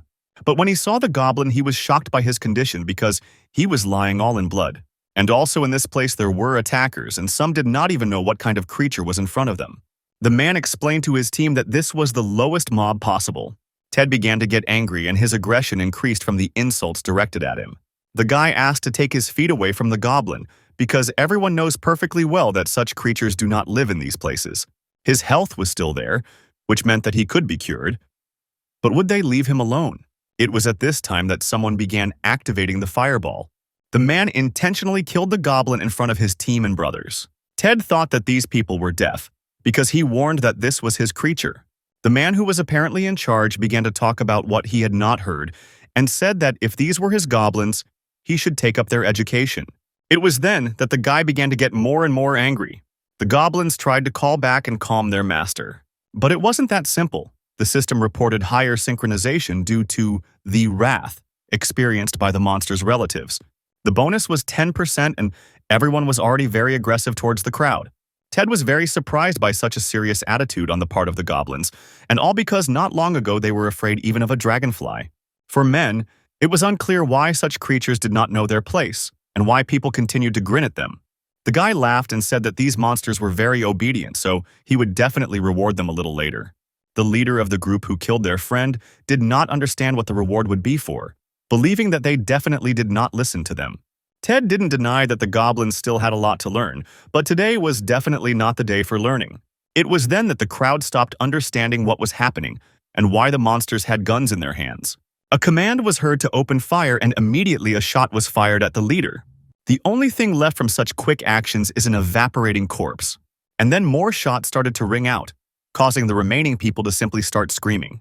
One of the guys activated the shield, and they started to think that there was a cheater in front of them. The shots almost immediately penetrated this defense. Ted just watched the situation and how quickly his crime index grew. It was already evening outside, and the weather at this time was just as excellent. But the goblins continued to shoot at the ground even after the battle, as they were still angry. Ted, after some time, tried to distract the goblins by putting his hand on their shoulder, and all because an hour had already passed, which meant that their brother had already been revived and returned. Now the family was reunited, and they happily hugged each other, comforting each other. Ted's only regret was that his crime rate had risen again, but he simply couldn't do otherwise. The guy remembered that he wanted to praise his mobs, and also decided to finally give them names. He decided to name the red-haired goblin Odingi. He called the one who was dark-haired Dwagi, and he called the blue-haired monster who had recently returned Triggy. Each of the goblins and the boy felt pleasant emotions from receiving names. At the same time, someone was very angry about what was happening and the failures. It was the master of the guild, Special Paw, who had already destroyed half of his own headquarters, wondering why this guy appeared and what his goal was. His suspicions about the level were starting to cross the line, since Lone had failed to win the fight. The level could be higher than 650, and all because the man sold all his property for the sake of the success of this plan. Then he received a call that was very unexpected to receive. They checked on the phone whether they were currently talking with the leader of Special Paw, and received an affirmative answer. After this, it was reported that they knew about the difficulties that had arisen with the implementation of the plan. Before the leader could react strongly, he was offered help in execution. The county of Sauron, which was in the kingdom of Karen at that time, it was guarded very seriously, and the guards took turns. Ted watched and realized that he couldn't get into this place. The index was above 6,000, and the guy understood that he had gone too far with killing players. 100 crime points equaled 1 day in jail, which meant the guy would have to spend 61 days there, which was definitely not the time to waste in a place like that. At that moment, someone appeared behind him and he had to turn around. It was a homing pigeon that was apparently delivering goods. Ted was annoyed by the fact that the delivery from the outlet was so loud. The guy picked up his order, and at that very moment the bird attacked him. He didn't understand why he had to attack right away since he was going to pay for the delivery. Having handed over the coins for delivery to the pigeon's wing, the bird immediately gave away the delivered parcel. Ted thought that everyone around him was just a bunch of scum, but he decided to try the product out as soon as possible. He immediately decided to head for the county gates. But one of the guards was confused by such a man. The knight pointed his spear at him and asked what was wrong with such a man. The second guard was tense and did not understand what his partner was talking about. Ted was called a cold-blooded killer, but he pretended not to understand what they were talking about. The knight was interested in how the earth could support such a monster and was already starting to scream loudly. Here the guy did something, but it was only visible in the reflection. He was sweating profusely and asking if he could still get into the county. He was allowed to enter the state without any problems. They talked as Ted moved further and further, and the guard who had suspected him in the past said that he had simply made a mistake. Ted was pleased that he had not wasted a huge amount of money on the scroll of concealing identity, which allowed him to hide personal information for 24 hours. Although he knew that such a scroll might not work on game characters and was happy that luck was on his side this time, now he could calmly go to the place and hand in his assignment. Ted went to the school of Musketeers, which asked him to do something. As soon as he arrived, the master was amazed because not much time had passed, and the guy had already explored all 4 zones. But our hero only laughed at this outcome of events and did not know what to answer. Here, something really began that Ted certainly didn't expect. They began to praise him and say that from a person like the master's favorite student, one shouldn't expect anything less. They asked him to come in rather than stand outside, but apparently they showed him a lot of love, which was painful. They decided to sit down in the master's office and discuss everything. Ted told everything he saw and could find, and then they realized what that dark cloud was. It was impossible to ignore this, but the appearance of the boss in the newcomer's location no longer affected him. The system reported the completion of the task, and a reward in the form of a recommendation to the Thieves Guild will also be received. Raiden immediately handed the letter to the guy. But where should he go with it now? The master asked if Ted knew anything about thieves. The guy said that he knows and knows that their fate is also unenviable. Such people usually lived in slums and attacked everyone who showed their eyes. Someone was hiding in the sewers from the law enforcement officers for their antics. Raiden agreed with everything, but did not understand why such a talented musketeer needed a criminal class. Ted only replied that he really needed it, even though he would be labeled a criminal. Such criminal individuals lost a huge amount of experience due to death. They also had a high probability of dropping equipment items, as the faces of such people very often lit up the notice board. For these reasons, players could come for any such person. But there were also advantages that allowed you to hide the crime index, and you could also gain experience for crimes. Ted knew that this was the best subclass possible because he would have the ability to pick locks, set traps, and be maneuverable. Although the class was not very popular, in his situation it was the best choice. For these reasons, the guy asked where he should go. They told him that he would need to go towards the Panpon wine shop. Namely, go into the alley behind it, and there would be an underground passage. Ted didn't think that this place was so close and decided to initially ask for the second level of the Musketeer class. Raiden was amazed that he was already level 200 and asked if he was tired from the journey. For now, he only asked to be told about the conditions for the transition to the second stage. They told him the conditions of the event, after which they prepared the venue. Ted knew that in order to receive it, he had to live on the academy grounds and train for 12 hours a day, 30 days in a row. These days and trainings lasted very long for many. Raiden suspected that such a talent already knew all this. Ted also gained access to new skills, namely Critical Shot, which was passive and increased critical damage by 2% based on the percentage of mastery, and also Double Jump, which was active and allowed to make a second jump in the air and increased by 0.2 of a meter with each percent of skill. They decided to proceed with the first day of testing. The first thing was to hit the target from a distance of 50 meters, but Raiden didn't even have time to finish. After all, Ted had already hit his target, which was expected.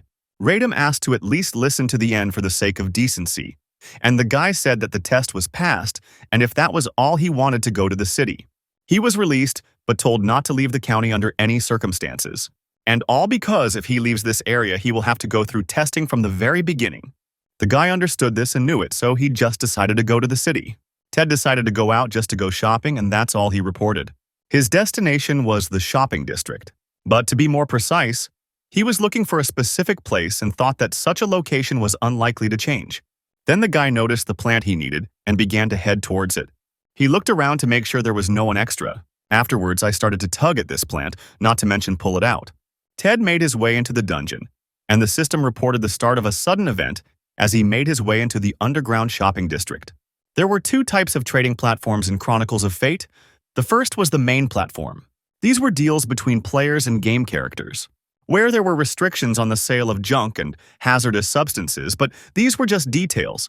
And the second case was the black market where Ted headed. Everything could be sold there, and there were no restrictions on sales.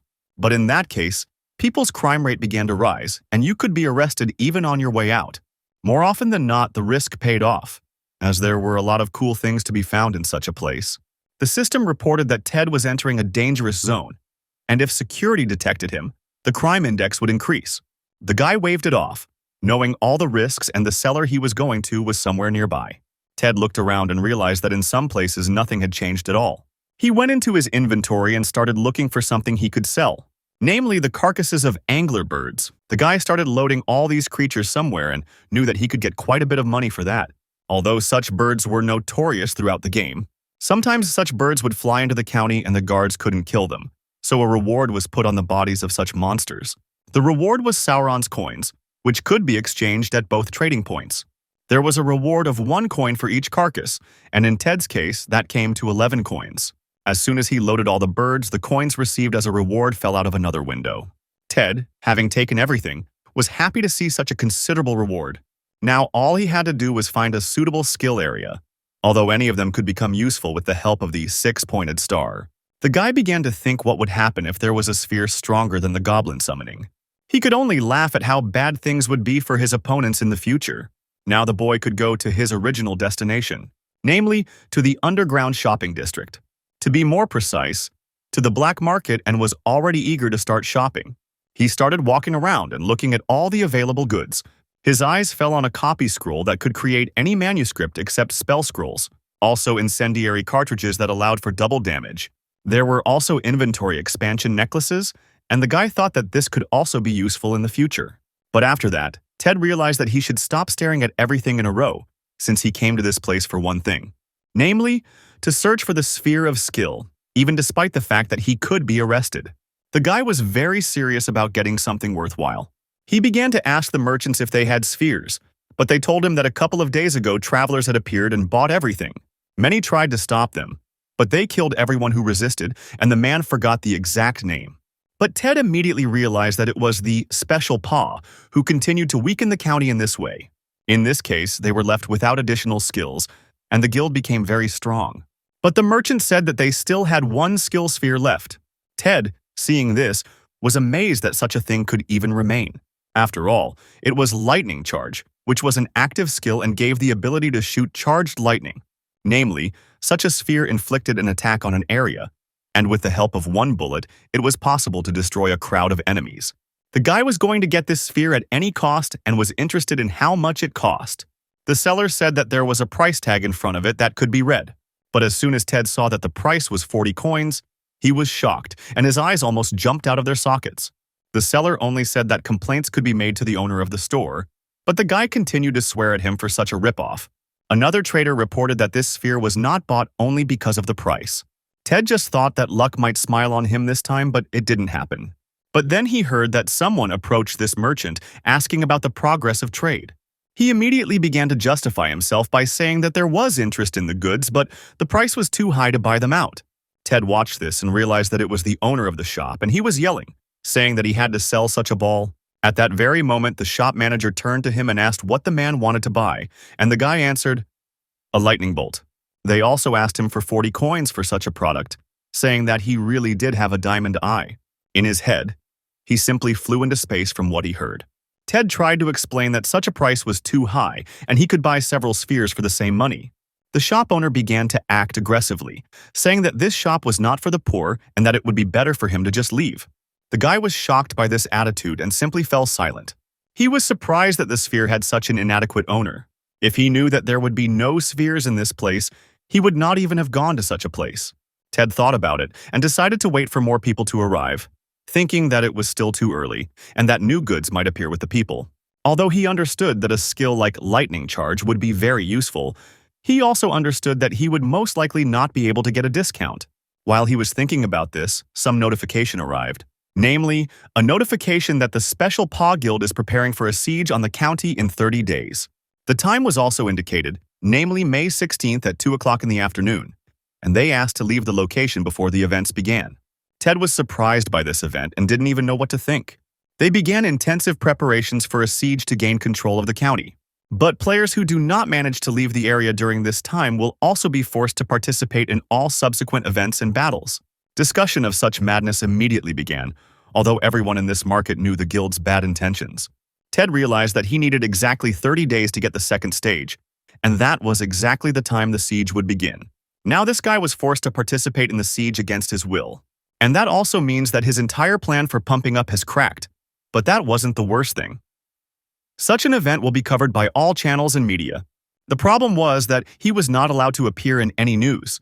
His character should have been removed a long time ago, and if he is noticed somewhere in the media reports, the anger of that magician will fall upon Ted again and he will have to suffer again. So now he needed to somehow hide and complete the pumping. At that very second, he rushed past all the people, not paying attention to everything around him. Ted was angry in his head and wondered why everything would start in exactly 30 days. What was the guild's reasoning behind this? If you accidentally end up in the city, you won't be able to get out until all the events are over. It could take up to 6 months. Now he thought it would be better to give up the second stage than to waste a huge amount of time on something like this. But then he realized that the siege would begin in 30 days, which meant that he would have a whole day to leave the county. He ran to the school, but a whirlwind of dust formed before his eyes. Ted was wondering what had happened, and then he heard a conversation. He noticed that they were yelling at the gunsmith and saying that they had promised to give all the funds back last week. When asked to give him a little more time, the unknown person responded aggressively and hit the man, saying that the debt was constantly growing. They were told to pay or leave the place without being given a choice. Aggression was also shown towards Ted, who was simply standing in the hole through which the gentleman was leaving. The guy immediately asked why Ronaro was beaten, and he only said that he was at the wrong time again. He said that he was leaving, and said that details could be found out from the master. Ted immediately started calling Raiden and was about to go to him. The guy was interested in what was going on in this place and who this person who came was. Raiden said that this man's name was God, and he is the owner of the Shibboleth Academy. Ted was amazed that this man was the owner, but he was told that he had been buying up real estate throughout the county for a long time. He was also not just a rude person, but also a person who overcharged rent and fined for everything possible. Raiden really tried to save the academy for a long time in every possible way, but everything was unsuccessful. This man also took the academy's treasure as collateral, and most likely the guy will have to get a second degree at another academy. Ted couldn't transfer to another school because he would have to start all over again.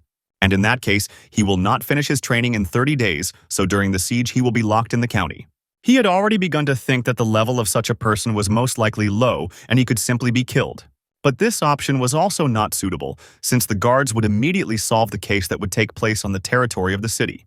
If he were suddenly arrested, he would participate in the siege anyway because of the mobilization. Ted believed that everything that was happening was deliberately going against him. He didn't know what to do in such a situation, but then he realized something, namely, that he had already seen such a tap on the head, as the man did in relation to Ronaro. Then he remembered that the gentleman who ran the shop on the black market did the same to his salesman. So he realized that it was the same person, so he could influence him. Ted asked for the opportunity to finally solve the problem that had arisen. At the same moment, the system announced the availability of a new task, namely, assistance in resolving the financial difficulties of the academy.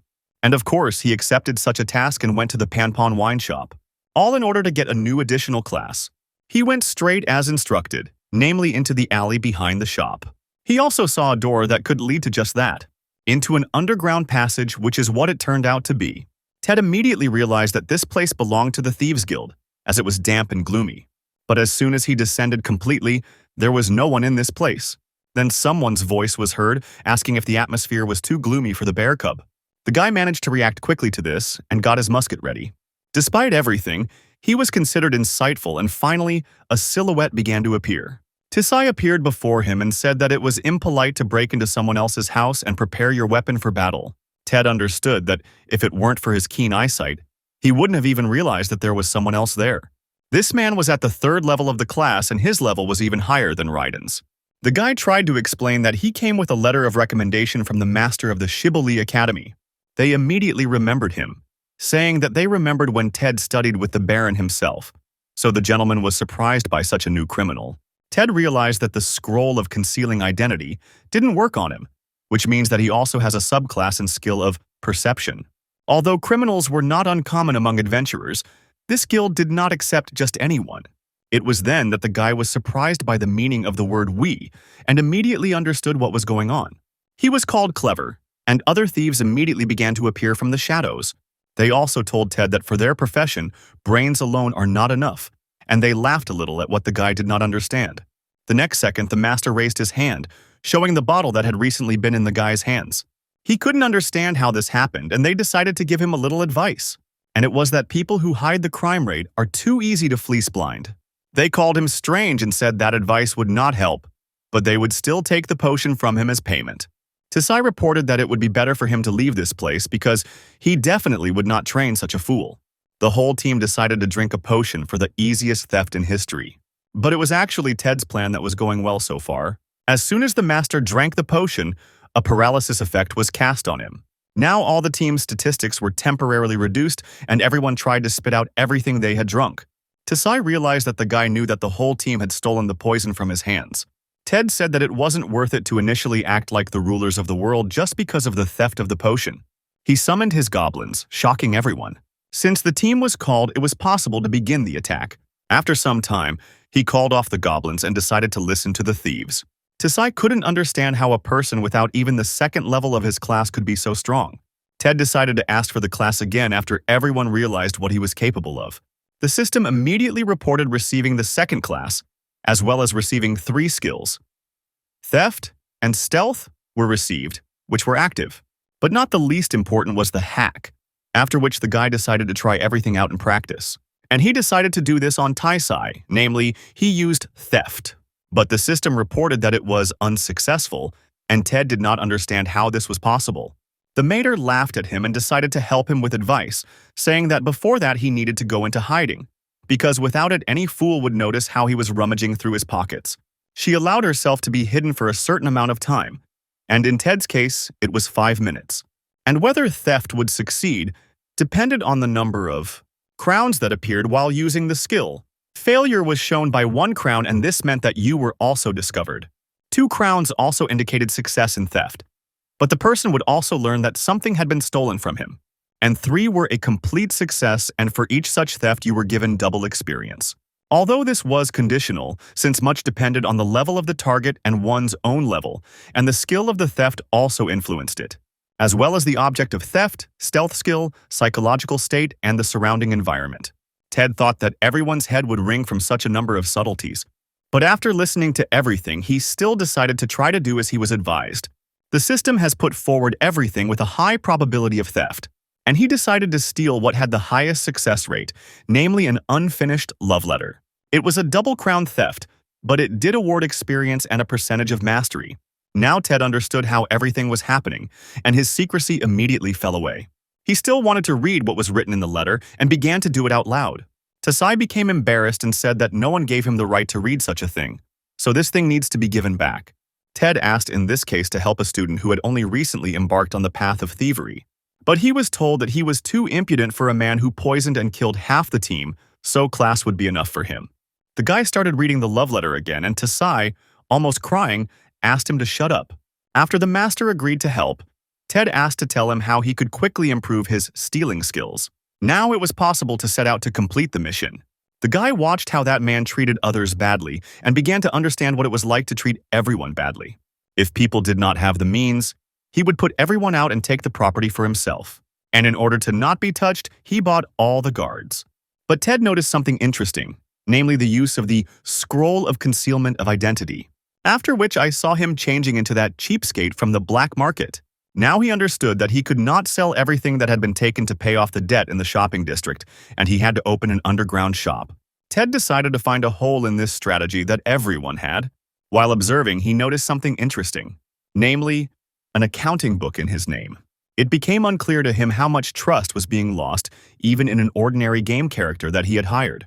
Immediately, Ted realized that this could be his chance. Namely, if he manages to get his hands on this book, he will essentially be able to obtain information about every antics of the god. There were 5 days left before the siege, and thanks to Tisai, he was able to achieve what he wanted. Namely, pumping up theft by 50% skill, increasing theft points to 150. Ted noticed his target behind him and knew it was time. He started to put on a show in front of the seller and tried to persuade him to sell something, but the price was too low. The guy continued to watch, listening that 1 coin per item was too low. For a year, he recorded sales for that day in the accounting book and threatened to fire him. He realized that his chance had come and activated stealth. Although Ted understood that if this was a failure, his index would simply skyrocket. This was where everything was decided. He began to use theft. The percentage was high on a lot of things, which was just great. Because of the identity concealment scroll, the success rate increased tenfold, which was the reason why it was so easy for Taisai last time. But the chance of successfully stealing the ledger was only 10%. Ted knew that it was easiest to steal from inventory. That's where the probability increased. As soon as she was out of sight, the percentage became 100%. The right moment came, and the guy immediately used the steal. She succeeded in getting 3 crowns and also managed to get double experience and skill. The guy was very happy and immediately began to think, if you are so lucky, you can try to make another one right after. Namely, to steal an identity card, the theft of which also cost 3 crowns. Ted thought that he still had the opportunity to steal something for upgrading, and not a waste of stealth. Then something caught his attention, namely, Sauron's coins, 4 in total. The guy was surprised that he could steal something like that. And what if he fleeced everyone who traded here to the last penny? Then he would be able to buy the lightning discharge skill sphere, which definitely attracted Ted. Now, every 10 seconds, he would commit a theft, taking coins from everyone, always worth 3 crowns. Everything was filled with coins, and the level rose to 206th. The guy carried out the theft 40 times, but only managed to take 32. Ted wanted to quickly steal 8 coins and quickly get out of there, since the stealth would soon end too. He used the steal again and saw what his capabilities were. There were gold coins, a ruby medallion, a skill book, and Sauron's coins in the amount of 8 pieces with a probability of 50%. Ted remembered Tasai's words, telling him not to steal things with a luck rating of less than 90%. What should he do in such a situation? The first plan was to steal the ID in the book and then blackmail them. But now he didn't understand whether there would be such an opportunity again. He still decided to try and take a risk, realizing the chance that he could be caught and sent to prison. And if Ted is locked up in prison, then the second degree can definitely be forgotten. At that moment, the guy used the steal skill and waited for the result. He managed to complete it successfully, but only for 2 crowns. The guy didn't immediately understand what went wrong and was happy. But then he noticed it, and it was too late. The man immediately began looking for the thief everywhere and told him to come out immediately. The system reported that the stealth was expiring, and he was about to become visible. The moment he became visible, God immediately understood who the thief was. The man immediately remembered Ted, calling him a barehead, and began to show aggression. He was already beginning to regret that he had been greedy, and was thinking about how he could leave now. The year immediately brought out the chains, which reduced the criminal's indicators by half. The man immediately activated them and began trying to catch Ted. He yelled at him and said that he would show him what it's like to try to steal something. But the guy couldn't even understand what was happening. But Ted managed to activate the passive skill 1,000 steps, due to which he successfully dodged. Now he realized that such a person was also a guardian, which made it clear how he bribed the city guards. But the man also activated the passive skill Power in Power, which increased the characteristics by 40% in the fight against criminals. The guy considered such an opponent to be the worst opponent with very useful abilities. Ted realized that the enemy was too tough for him and used a double jump. But the man continued to scold him and told him to come back. It didn't end there, as they were already in the city. The persecution continued for a long time. Also using the put, Ted managed to dodge every skill activation, but will he have enough stamina in the future? For a year, I didn't understand how a player with the same level remains faster, and he is obliged to punish the pickpocket. Then he noticed a guy running into the courtyards and went after him. The man immediately slipped into the same place and reported that now it would not be possible to escape.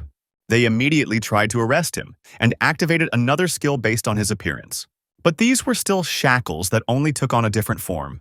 Ted had fallen into the trap of a skill that was dangerous for him, but it didn't matter anymore. God called the guy a noob and said that he was disappointed that the guy got caught with regular coins. It wasn't all that simple, and the guy just started to smile a little. The man really did praise himself for having caught a huge number of fools before. But Ted said that in fact he did everything correctly, and it would have been a problem to shoot someone in the middle of the street. He began to laugh, thinking that with such a debuff it was impossible to inflict much damage on him. Although as soon as the shot was heard, he immediately flew back from the overly powerful blow. The man did not understand how such a person managed to destroy almost half of his health with one shot. And immediately after this opportunity, Ted apologized and decided to activate the thief's secrecy, calling a noob for a year already. This man certainly wasn't going to let the criminal go just like that, and God at that very second took out some kind of magic whistle. It was a skill called detention that could nullify the skills of criminals within a radius of 10 meters. Ted immediately understood this and began to suspect that such a person had a level of no less than 400. Immediately after, God summoned the Iron Guards in huge numbers. The skill consisted of summoning about 12 controlled guards of at least level 300. Ted began to think that it would be easier to kill, but if he did that, the raid would be activated. The skill was that after a murder with the guard class, information about the killer would be sent to the nearest guards, as well as the location. God believed that now he definitely wouldn't be able to escape and ordered the guards to catch the criminal, but also to protect his life. They immediately began to surround Ted, trying to prevent him from escaping. But it wasn't that easy, and the guy fulfilled the call of the Silver Goblins. The rifle battalion was ready to begin the battle. Ted ordered to shoot at the armored dummies but not to touch the man in the mask, after which he immediately gave permission to open fire. The goblins were happy to take part in such a battle once again, and even the guards were amazed at how much aggression there was.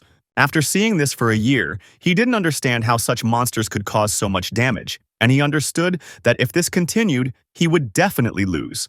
Immediately after that, the order for a general offensive was given. They immediately rushed towards Ted, who was standing peacefully, and the system reported that it was a skill that forced all the dolls to attack. But the man knew that he didn't need to win. He just needed to use evidence collection to get his things back. This skill was used to collect all the stolen items from criminals. All that was required was to get closer. But just being close isn't enough. He needs to touch the person to activate the skill. Ted was not so simple and knew that if they wanted to get close to him, it was only to use the skill Collect Evidence. The guy noticed the man very close and immediately used a double jump. And immediately after 1,000 steps, allowing you to move away even further, or on the contrary, to attack, but understood that it was necessary not to kill. He decided to just try to pierce the leg. He definitely wouldn't die from that. So Ted immediately fired his shot straight at the foot. The year wasn't going to give up so easily as it got closer and closer. The guy was surprised by the fact that the enemy also had steadfastness. It allowed damage to be converted into defense with less than 10% defense. We managed to touch the guy and activate evidence collection before he managed to activate 1,000 steps. The ledger was returned as evidence. He was already starting to rejoice, but then he noticed something unusual. Ted also had a ledger in his hands, but how could this happen? The guy mocked his opponent, saying that everything was really that simple. The man immediately began to check what he had in his hands, not understanding what it all meant. Ted said he wasn't such an idiot, that he wasn't prepared for something like this. God realized that this guy used the copy scroll, which he didn't even try to deny. The guy said that before implementing the plan, he specially bought this scroll just in case. Luck was often not on Ted's side, so he had to be prepared for anything, and as soon as he received the ledger, he copied it. Now the man was cornered, realizing that manuscripts and their copying did not require much time. The guy understood that it would be impossible to remove the copy because it was not stolen, but the business would also be under threat after this. God began to ask if he wanted money and was already screaming in fear. Ted immediately shut up about this attitude towards himself after all the events. He only asked to be more respectful while he was on his knees, and after all this, he decided to state his demands. The man was definitely not in danger of dying, so Ted suggested discussing everything. God said that he would do everything just to keep his affairs from falling into the hands of the guards, and now the guy was starting to like this kind of conversation. The first thing he asked was to lay out everything that was in the inventory.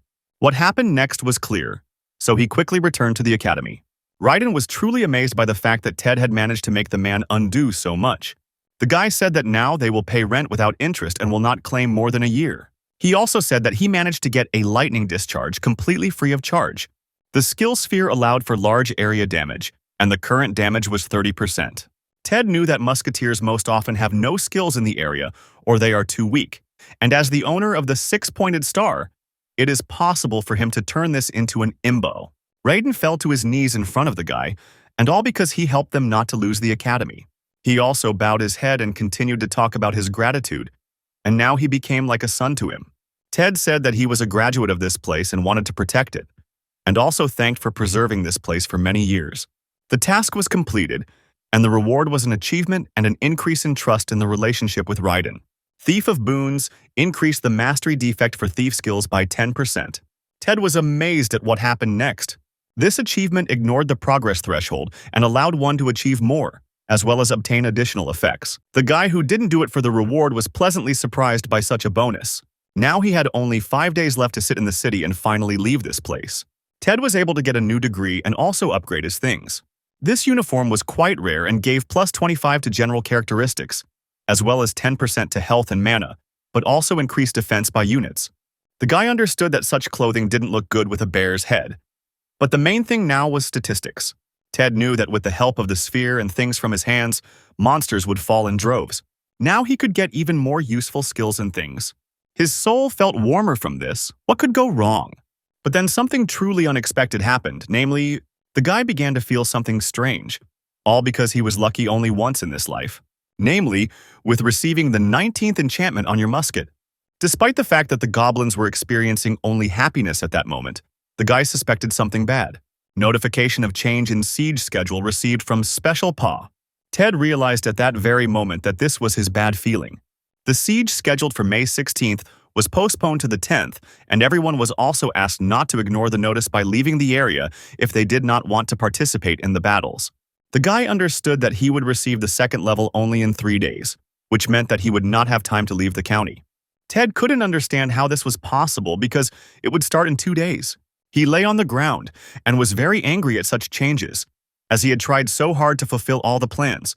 At first, the goblins did not understand their master at all, and after that, they definitely didn't give the same reaction as the gentleman. On the contrary, they began to laugh at such changes, and Ted asked them to stop because he was suffering. The guy really had always hoped to leave this place before the siege began, but he was met with failure. Raiden, noticing the suffering, tried to find out what happened.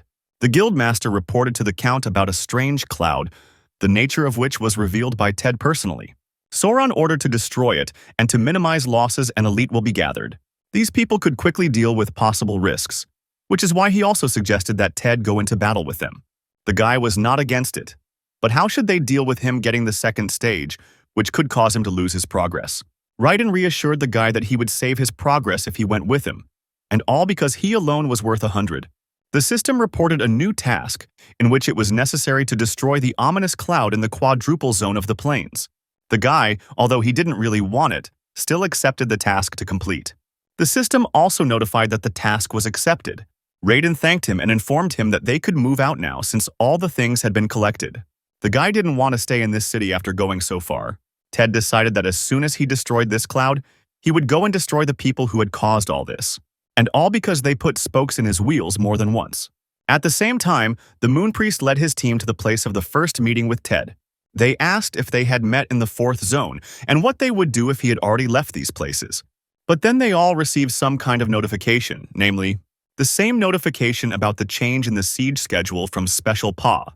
The girl said that they should leave these places, or they would be stuck in these places for a long time. The second girl said that they, on the contrary, would take part in the siege with their master, but for what purpose?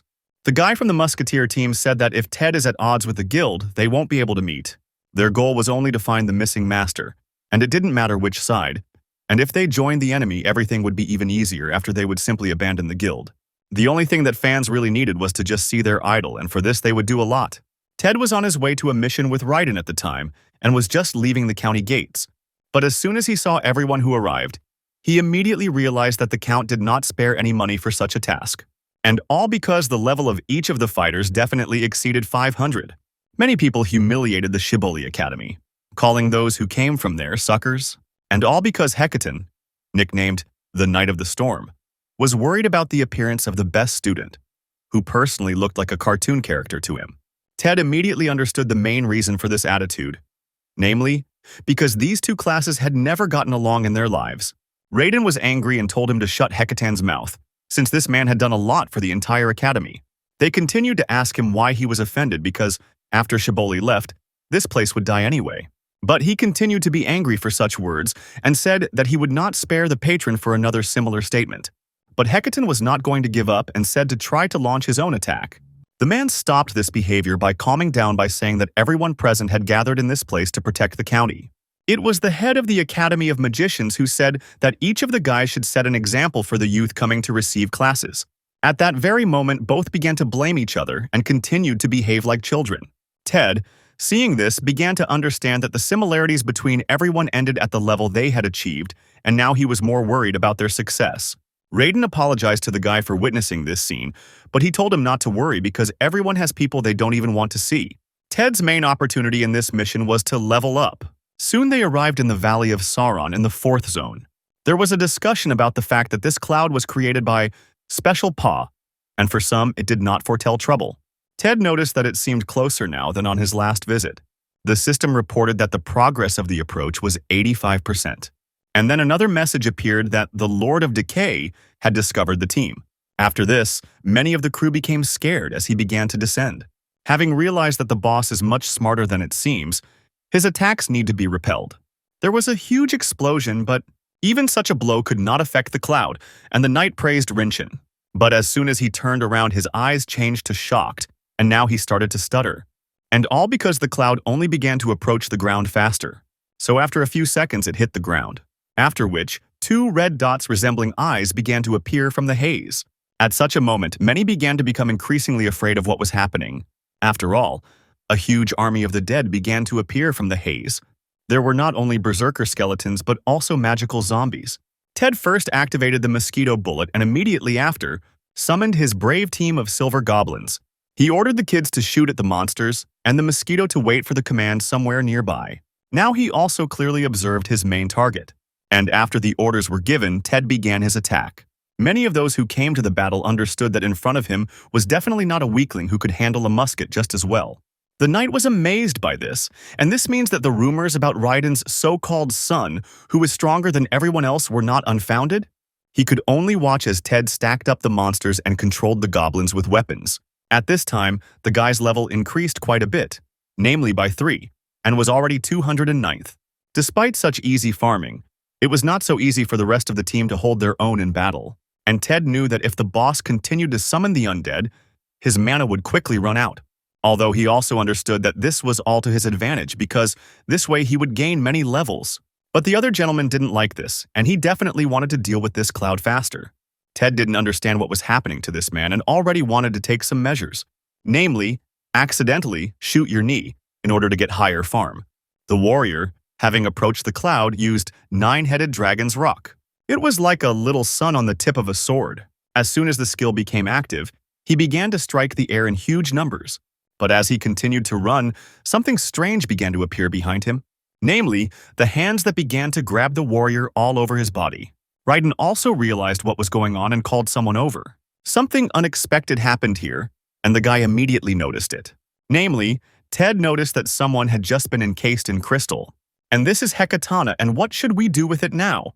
After being put into the shackles, he began to transform into a similar monster that was advancing on them. An unknown monster named Archlick Paragon of unknown level. It possessed the body of the Storm Knight for 10 minutes, and the system reported it. Ted had never noticed anything like this before and was surprised. The task has now changed, and even the task rank has become lower. Now the main task was not to kill the entire cloud, and in the destruction of the Archlick Paragon, who took possession of the body.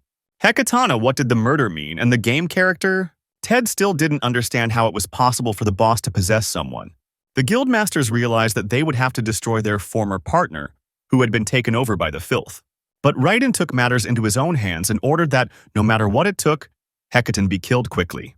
At the same moment, various skills flew out, namely Ice Arrow, Piercing Bullet, and Cross Star. But the huge crust looks like a crystal. It even almost cracked from everything that was applied. The Mages Guild was shocked by this outcome and no one understood what to do. It was then that the leader realized that even the elite fighters were unable to do anything destructive. They could all be killed in this place, and a siege would begin very soon.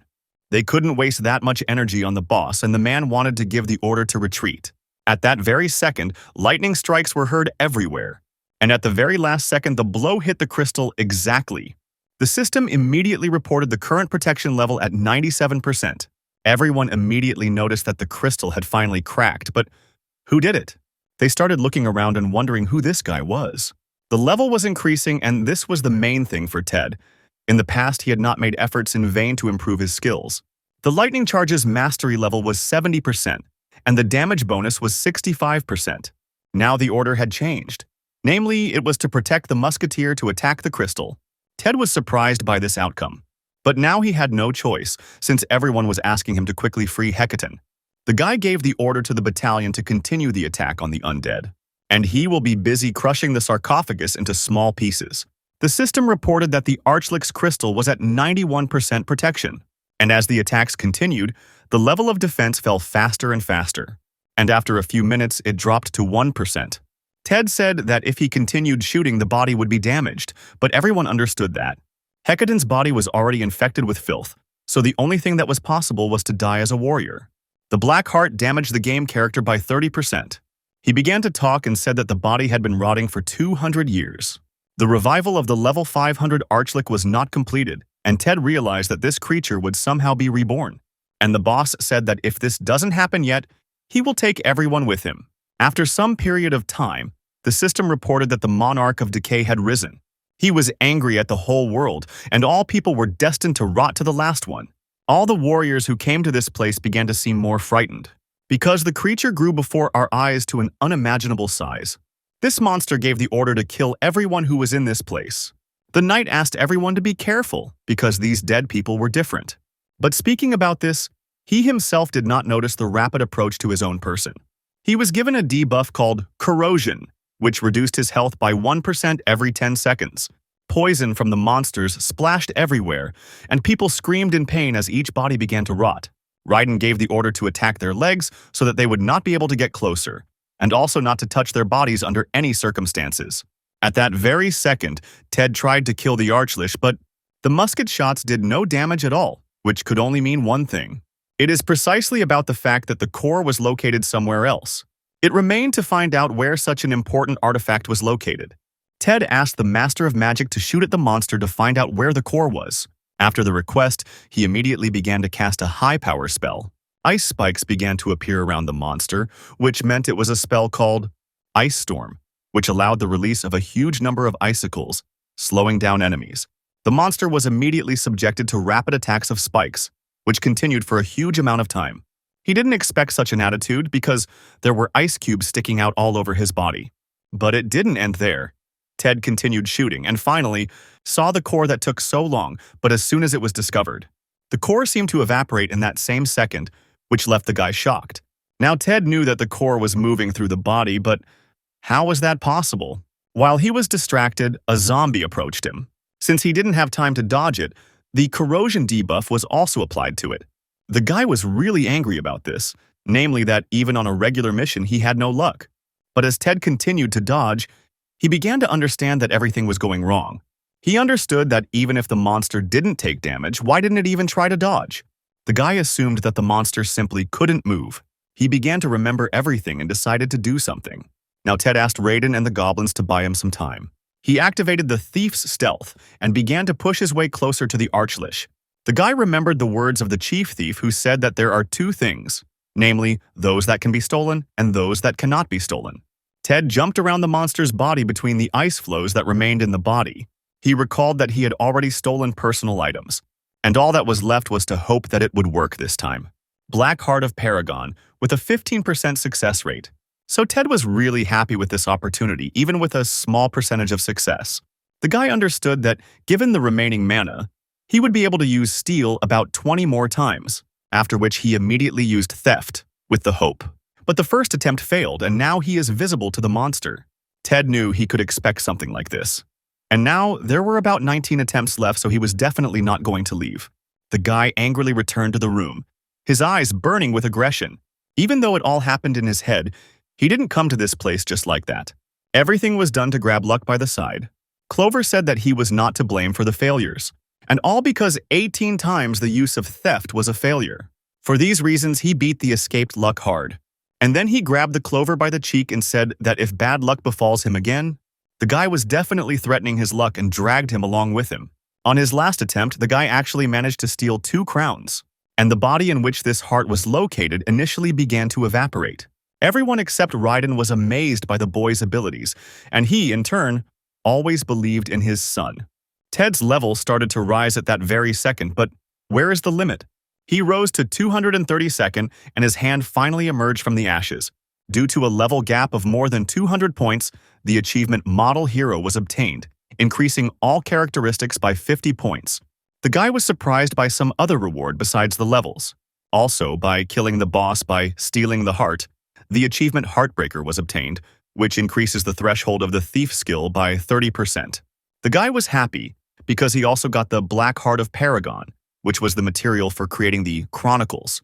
It allowed for the creation of unique skill areas that did not exist in the system. Ted wanted to meet Brahman so that he could create the best skill possible. He remembered that the blacksmith had become a god at their last meeting. The guy considered this the best reward he had received in all the time he had spent in the game. Hecaton nevertheless died from his injuries, and his students mourned such a loss. Ted understood that only players could be resurrected, which was considered an aspect of the game's realism. Everyone mourned the head of the Warrior Academy as he left this world forever. After everything was over, they went to file a report, and many were unhappy. Hecaton could not bear everything that happened to him. Count Sauron, reading the report, was amazed that everything was true. But he couldn't believe that the best warriors couldn't kill the monster, and an ordinary traveler managed it alone. The head of the Mages Guild did not dare to lie to his lord, and he offered to hire this guy for the upcoming siege, since with this force they would be able to defend their rights to the lands. The Count understood that they would not dare lie to him, but he did not think that such a decision in such a situation would be reasonable.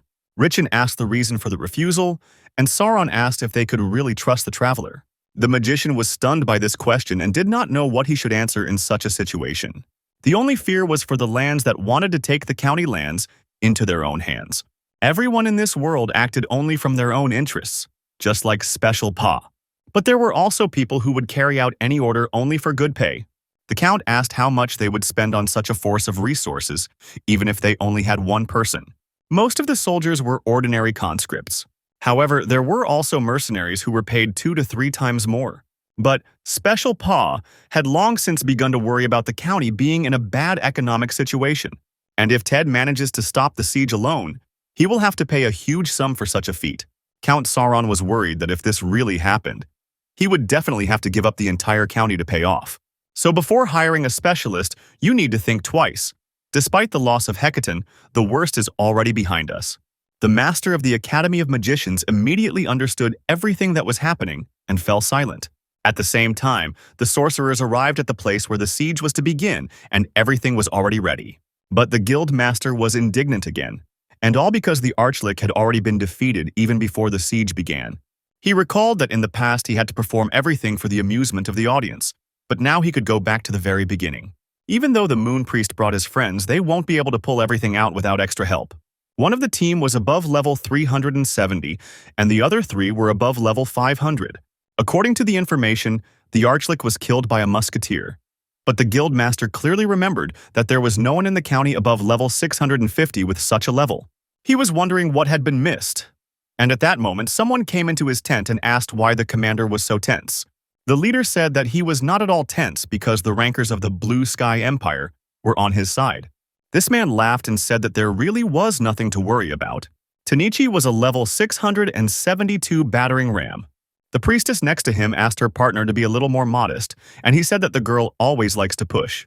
Ruri was a level 685 parasitism mage. The guild leader immediately realized that he shouldn't worry, since he had the best mage and player on his side. But he will win the siege only if the man who defeated the Archlich does not stand up to defend the county. But as soon as they arrived, he told them that Ruri's creation had recently awakened from sleep. She suffered a defeat, which the girl herself did not expect. Charisse said that he was upset about this, but Ruri laughed and said that everything would definitely be fine. She said that the Archlick was easy to destroy if you distribute your forces correctly, so there wasn't much hope for him. The gentleman tried to explain that such a person could be on the side of the county but did not have time to finish. The girl asked if Charisse knew what the tattoo behind her ear meant. A man with a similar tattoo said that this is the number of territories that they managed to capture. The tattoos were evidence for him, and he began to trust those people more. Tanechi was only glad to have a strong opponent and said that now he knows that he doesn't have to hold back. Ruri asked to be allowed to tell the master the outcome of this battle that will begin tomorrow. She said that in exactly 3 days the county would be in Charisse's possession, and they would drink wine in the mansion. The next day, notification came of the beginning of a siege between Special Pa and Sauron's county. Everyone was ready to start and were watching each other. It seems that the guild side began to form a magic circle. The magician standing nearby did not understand why they were doing this, because there was a barrier on the walls of the county. But in reality, all of these were support spells, namely regeneration, damage increase, and range increase. Everyone who observed this for the first time saw such a huge number of spells. They began to worry about what was happening and then noticed that all the spells are cast on only one fighter, but why waste so much mana on one? But then they noticed how the man began to move forward. Some guy was singing a song, and the only thing they saw was his blue suit. Was it really just one person speaking out against the county? What did the guild plan anyway? But the mages were given the order to put their fire cannons at the ready. A huge number of charges flew at Tanechi, but he did not try to do anything. All because it was enough for him to activate his skill. He decided to take on the blue dragon robe, which immediately began to appear. His armor transformed into a denser one, and a huge sword and helmet appeared. All the fire strikes were in vain, as a blue beam was directed upward. As soon as the haze began to clear, many noticed that there was not a scratch left on the knight. They were too surprised, but they were told to forget about it because the enemy was attacking. Tanechi rushed towards the county with full determination. The order was immediately given to fire freezing shells until it stopped. But the guy was confident and used the blue dragon charge. And all this in order to destroy the county's protective wall with one blow. It only took one high-power blow to destroy the protective shell that prevents any spells from entering the city. Rinchen was amazed, as were the magicians who cast this triple barrier, and that meant that the strength of the gate was becoming lower and lower. He told the mages to continue the attack and use their best spells. Although all attempts, be it fire or ice attacks, were a failure, they did not understand why a person in the enemy, even after everything, remains completely untouched. Rinchen said that he would buy some time, and in the meantime they should report to the Count about what was happening. Tanechi, however, moved closer and closer to the gates with great speed, wondering how long the county's forces would last. Sauron did not understand how, in such a short period of time, the outer gates had suffered so much that they were almost destroyed. They tried to explain to him that not a single spell worked on this man, and all because the enemy had too strong a support mage. They urgently needed to come up with a new strategy that would allow them to retain the county, and the man was asking about shooting at the goal. But there was nothing like that in the report, and was it necessary to clarify such information? The Count recalled that the boy was receiving the second level of the class, and for this very reason, he was unable to leave the county, which meant that he still had not chosen a side. But why did they enter into a battle that was obviously lost? Although no one knew what kind of monster they would encounter. In his head, Sauron was thinking about how to evaluate the situation, because he had not yet taken the enemy's side. He sent word that someone should go to the Shibboleth Musketeer Academy and find an adventurer named Ted.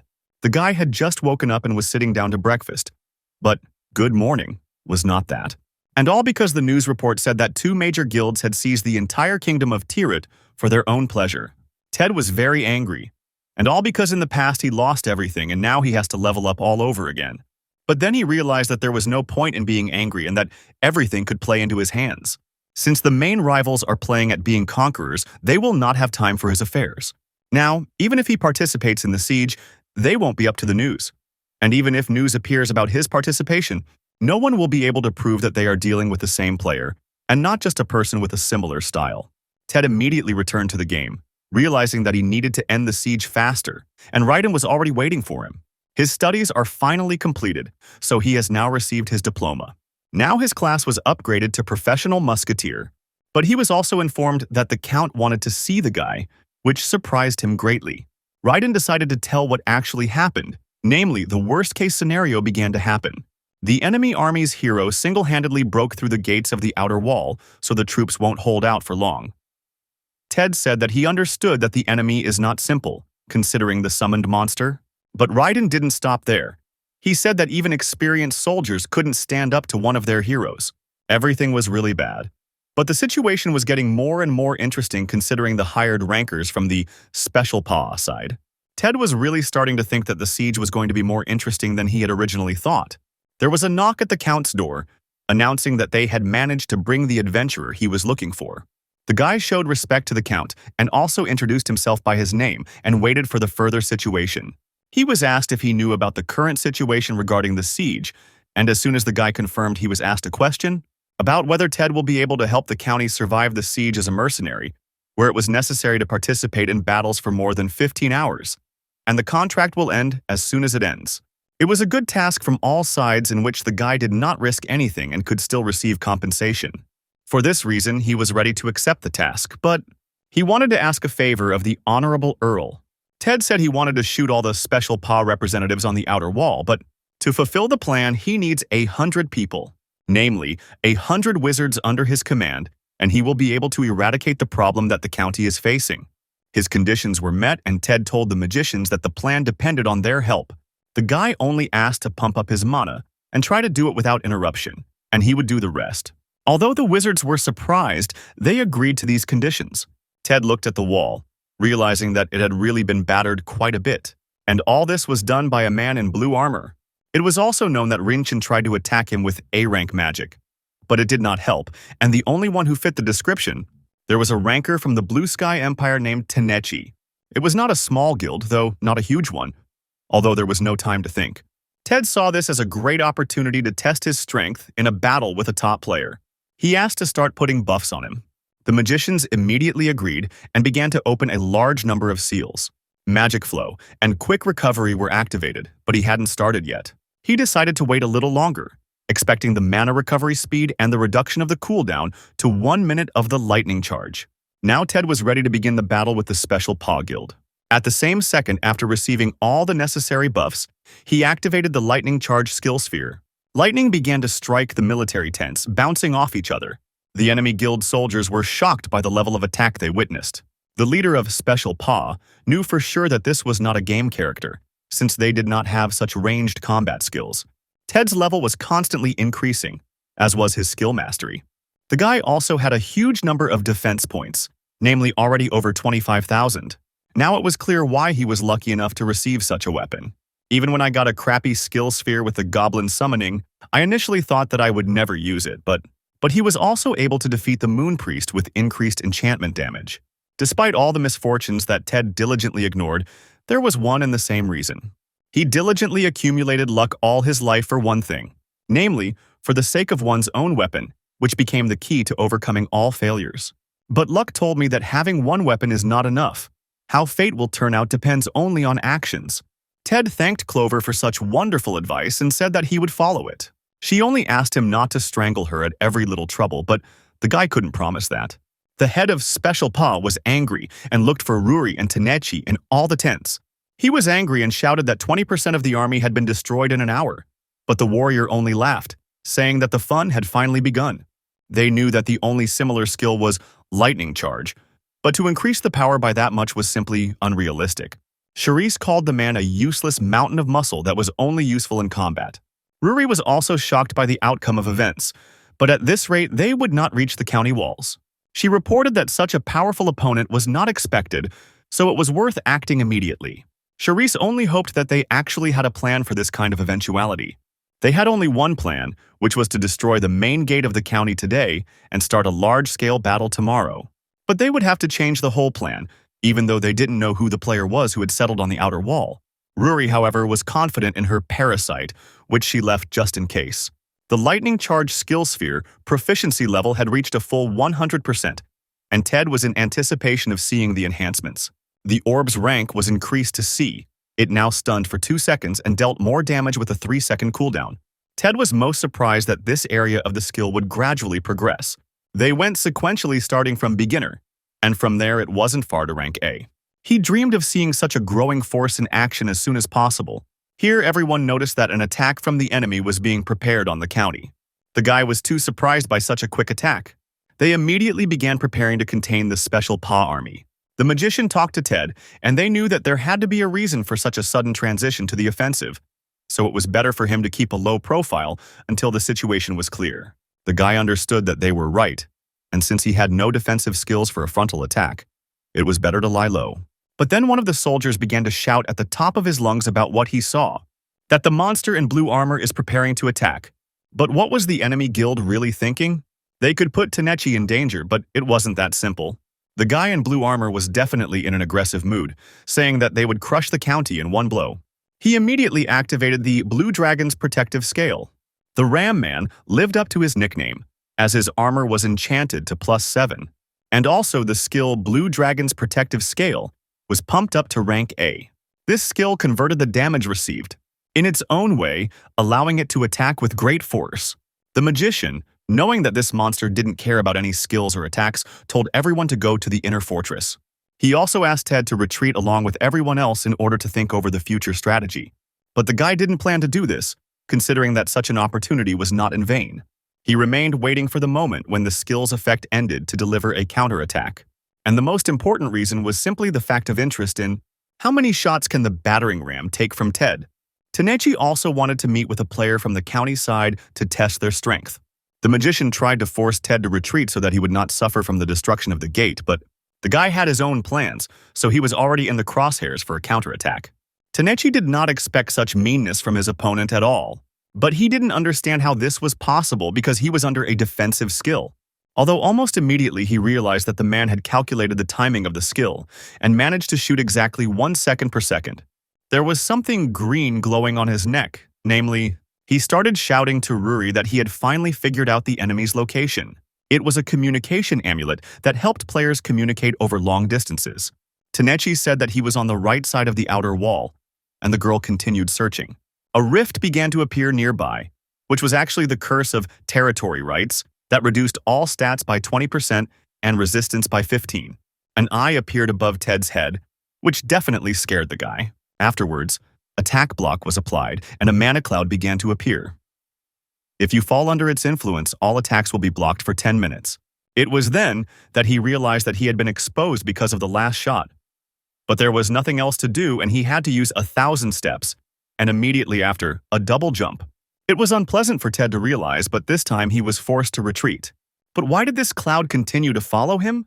He tried to shoot through these two mini clouds.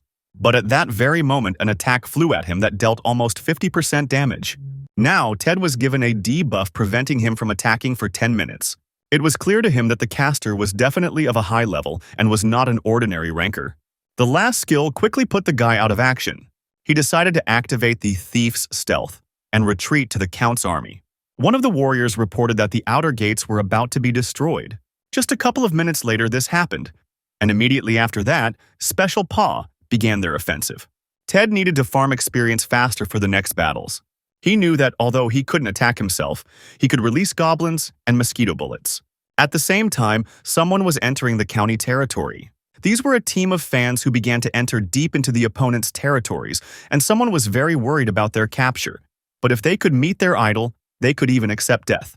The guy reported that most likely the lightning attack was caused by their beloved Ted.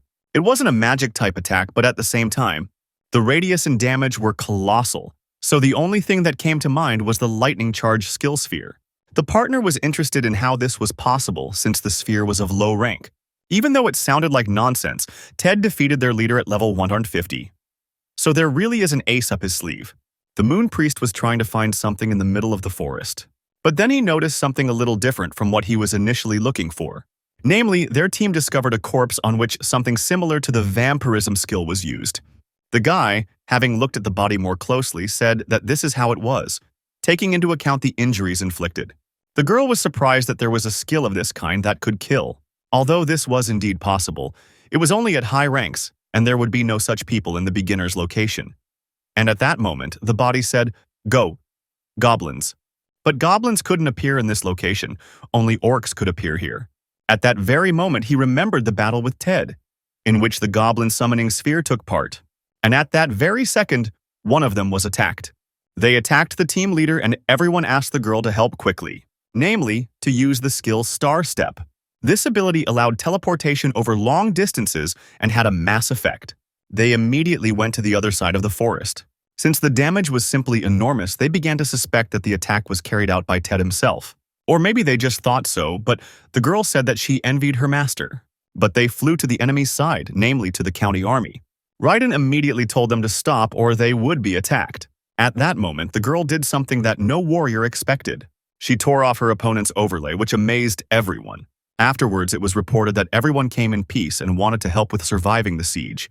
They understood that they would be fined for such actions, but seeing their idol was much more important to them. The girl said not to rejoice too early because he still needs to be found. But she also expected this and believed in their success. At the same time, the leader of Special Paw received notifications that 3 players had left the faction. He did not understand why this happened and began to get very angry. And most importantly, they did this even knowing the size of the fines for changing factions at such an important moment. The man did not understand what these people were doing and decided that their leader should deal with them. But as soon as he started searching for information about the Moon Priest, the system reported the status of the dead man. But how did this guy manage to die again at such an important moment? Ruri continued to search for their main enemy, calling him a monster to no avail. She was amazed by the fact that this guy's level was lower than their own, but his damage was higher than the mage and Tanichi. Ruri asked her partner not to get into trouble, but he found such words funny. He didn't understand why they were so worried about him, because even if the opponent was strong, Tanechi wouldn't lose to him. She laughed and agreed that her partner was indeed very strong. Ruri understood that the battle was taking a very interesting turn, because soon there would be a battle between a monster and a fool. Ted watched Tanechi from the side, and the warrior, in turn, tried to find the guy. At the same time, a battle was taking place, and the attack was clearly unexpected for the opponents. It was Ted who was trying to raise his level, which was already 275. The guy understood that only because of the second stage he was higher than these people in terms of damage. He activated the Thief's Stealth once again, realizing that the caster could cast detection on the entire area. So he should act carefully. All you have to do is defeat the leader of Special Paw, and the siege will be won. Namely, his new victim will be someone more important. Although at that moment, an attack was rushing towards him. Ted managed to activate Double Jump, while the Sickle Volley was heading towards him, releasing a crescent-shaped aura from the tip of the sword. It was Tanechi who found Ted and they should finally fight. The guy didn't understand how he was discovered because tanks don't have detection skills. But then he noticed something unusual on Tanechi's sword, namely the sphere of the detection skill. But why does a tank need such a thing? This man was aggressive and activated detection again. This thing allowed one to see the location of the target regardless of its status. Afterwards, he also used the chain link. It was a skill that allowed the user to release 3 shockwaves, and when they hit, the target would receive debuffs in the form of stun and bind. Will Ted be able to dodge this or not? He understood exactly what kind of skill it was and also that even one debuff could simply kill him. But he also understood that none of the attacks should hit him. He will have to try hard to make this true. The first 2 attacks flew past him, and all that was left was to dodge the third. I also managed to dodge it, albeit with difficulty. The guy was so busy dodging attacks that even his stealth disappeared, but he can't hide forever. Tanechi suggested settling everything like men and fighting. Ted, in turn, tried to understand how many shots he might need, taking into account crits, damage, and all passives. It will take approximately 6 shots exactly to the head. But how to deliver these shots taking into account the fight with the Ranker? Tanechi activated the chain link once again, but the guy still managed to dodge such things. Ted tried to find a gap in the action in order to launch his attack at that time, and he managed to find it, namely after activating the skill he did nothing for exactly a second. Although it was definitely not because of the cast, and all because he used the blue dragon charge to close the distance. But the guy will be able to use this tactic to his advantage. Tanechi realized that the guy accepted his challenge and was happy, so I used the chain link right after. But Ted, in turn, used 1,000 steps, and then the double jump. But at that very moment, Tanechi reminded him that there was one more volley left. But this is what Ted was expecting, after which he was immediately ready. Activate your musket to strike back, namely, a lightning charge that should hit straight into the head. But will everything go according to Ted's plan? Tanechi was shocked by this outcome of events and did not have time to react. Lightning flashed throughout the forest, and that's for sure. It was a stroke of luck on Ted's part that he was able to land on a tree not far away. But all that was left was to wait for information about the damage received. Tanechi was also amazed by such intelligence and did not expect such damage from the Musketeer. Now the man became more aggressive and said that they should finish quickly. He applied the expansion of the territory, namely the Dragon Zone. This skill allowed one to create an area from which it was impossible to exit. And it all looked like a translucent dome made of fibers, after which he immediately activated an attack skill. To be more precise, Blade Dance releases multiple crescent-shaped volleys from the tip, which broke everything around, namely trees and their branches. Ted understood that the tank most likely wanted to clear the area so that there would be no place for cover. Immediately after, Tanechi used Blue Dragon Charge to reduce the distance with the enemy, and he found himself very close to the enemy, although only he thought so because he was attacking a goblin. The man couldn't understand how it was possible for a goblin to end up in front of his weapon, rather than the monster he was hunting. After the attack, he jumped up into the air and wanted to find Ted. But this guy was not so simple, and was already behind Tanechi. He immediately activated Field of Vision to increase damage, namely, to receive additional damage in the amount of 94%. Tanechi knew that the guy was behind him and turning around said that he was shocked by the goblin's summoning. But this time he believed that it would not be possible to launch an attack. And all because he knew this and was able to activate the crushing attack. Ted was definitely prepared for this, activating... The skill of steadfastness was active and he could only attack head-on. Since his health was not infinite, he could not delay. Tanechi was about to hit with his fist and asked if the guy wanted to hug. He didn't believe that Ted would be able to withstand the tank's blows with such a skill. They grabbed him and started beating him with fists at great speed. And the guy was just wondering whether he was getting protection at the expense of lost health points or not. And Tanechi was ready to deliver what he thought was the final blow. But as soon as the blow hit the bear's head, he screamed. Ted immediately fired his shot and did not expect laughter from the tank. It's all because Tanechi also activated a defensive skill, namely, Steel Fortitude, which allowed, upon activation of the skill, to return up to 30% of health. He was telling his opponent to surrender, but at that moment, the Mosquito got down to business, which successfully managed to stroke health in the amount of 1,225 units of health. Ted, receiving such a heal, asked who should give up in that case. Tanechi was surprised that the guy also had such a skill, but he noticed how his health had decreased greatly. After seeing this, they almost immediately fell to the ground and the tank was pressed into the soil. He understood that he was enjoying himself very much and knew that Ruri would definitely be furious about this. But finally, Tanechi told her that the monster was a musketeer with a bear's head. Ted didn't understand what he was up to, but he squeezed him in his hands and said that he would help his partner. He decided to use the Blue Dragon Charge. The guy didn't understand why Tanechi decided to put a spoke in his wheel until the very end and was already preparing to deliver the final blow. As soon as he died, Ted began to wonder how he ended up in the air. The system reported that the level has been increased to 280. Ruri realized that Tanechi had thrown the monster closer, and despite its strength, it was too careless. She felt that there was no one from their faction nearby, but she thought that was even good. At that very second, the girl activated the expansion of the territory of the Area of Superiority. The first thing she decided to do was to block his escape routes, namely with the help of a heavenly construct, which was in the shape of a cube. The final step was to activate the demon, which she summoned with the help of a magic bag. It was a minor demon Luxiot, but the level was unknown. She was even grateful for the opportunity of such a duel and called the Great Curse of Parasitism, which left Ted shocked and confused as to what it was. But he remembered that a similar cloud appeared before Hecaton turned into a monster. Ted immediately used 1,000 steps and was about to leave before it was too late. But at that very second, the guy crashed into an invisible wall. He couldn't understand at what point the barrier appeared in this place. Ted tried to break it, but it was no use. The hands were getting closer and closer. The only thing he knew was that these claws must not touch him or everything would be lost. He began to shoot them away from approaching, dissolving the unknown hands for a short period. But no matter how much he tried to shoot them, they continued their pursuit. Ted roared and decided to try activating the skill sphere. At that moment, the system reported that the guy's mana had run out. At that very moment, the hands caught up with Ted, and he could only scream for them to let him go. But the goal was not just to grab the guy, but to drag him to the main enemy in order to merge with the younger demon Luxiot. Ted understood that most likely his body would be enslaved in the same way as it was with Hecaton. The damage percentage increased and the puppet and mental instability debuffs were applied.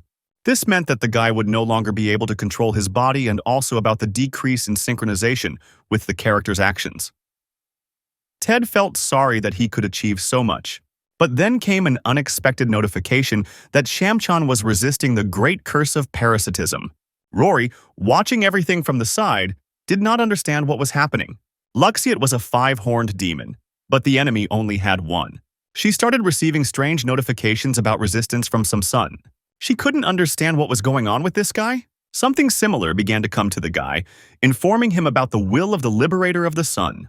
And he also saw that Shamchan was resisting. But how should Ted understand this? But the fusion with the demon continued and already amounted to 17%. Many of the armies on both sides began to notice something strange, and someone said that before this a strange cloud had been circling over the plains. They understood that the cloud could possess the player. But was it possible? And wasn't it dangerous? The junior demon had already taken over 33% of the defeat, and it was reported that if this percentage increased by 3/10, he will lose control over the avatar's body, and the hand will have completely changed in appearance. After this, the creature immediately fired a shot from a hand that looked more like a weapon. Everyone said that it is better to avoid such blows, and the shot itself hit the tree. But then something strange happened. The resistance at that very second began to increase and reached 25%. Ted, noticing that Shamchan was not giving up, did not know whether to be happy. What will happen when the percentage of resistance reaches 100%? And can he do something now? The percentage of defeat was already 35%, but the message about partial loss of control did not change. The younger demon did not understand what was happening and simply reacted aggressively to what was happening. His gaze was drawn to something off to the side, namely, the demon was looking at the county in front of him and Ted didn't like it. He was going to shoot at the buildings of Sauron's county. Ted asked not to attack the city where he had been for a long time. But this was irreversible and the projectile was already flying into all the buildings. The explosion was also not small in power, but given the size of the bullets, one should not expect anything less.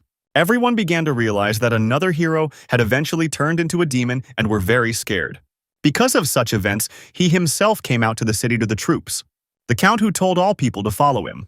Ted didn't understand how this was possible, because just recently he was for them. He noticed that these people were not only weaklings. He realized that these were the guys who were brought by the moon priest, and if they were from the county side, did that mean they surrendered? The demon continued to attack, and the guy could only apologize in his thoughts for what was happening.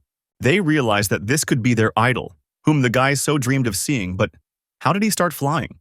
The explosion was just as huge and destroyed all the buildings in its path. But Shamchan continued to increase his resistance, and it had already reached 30%.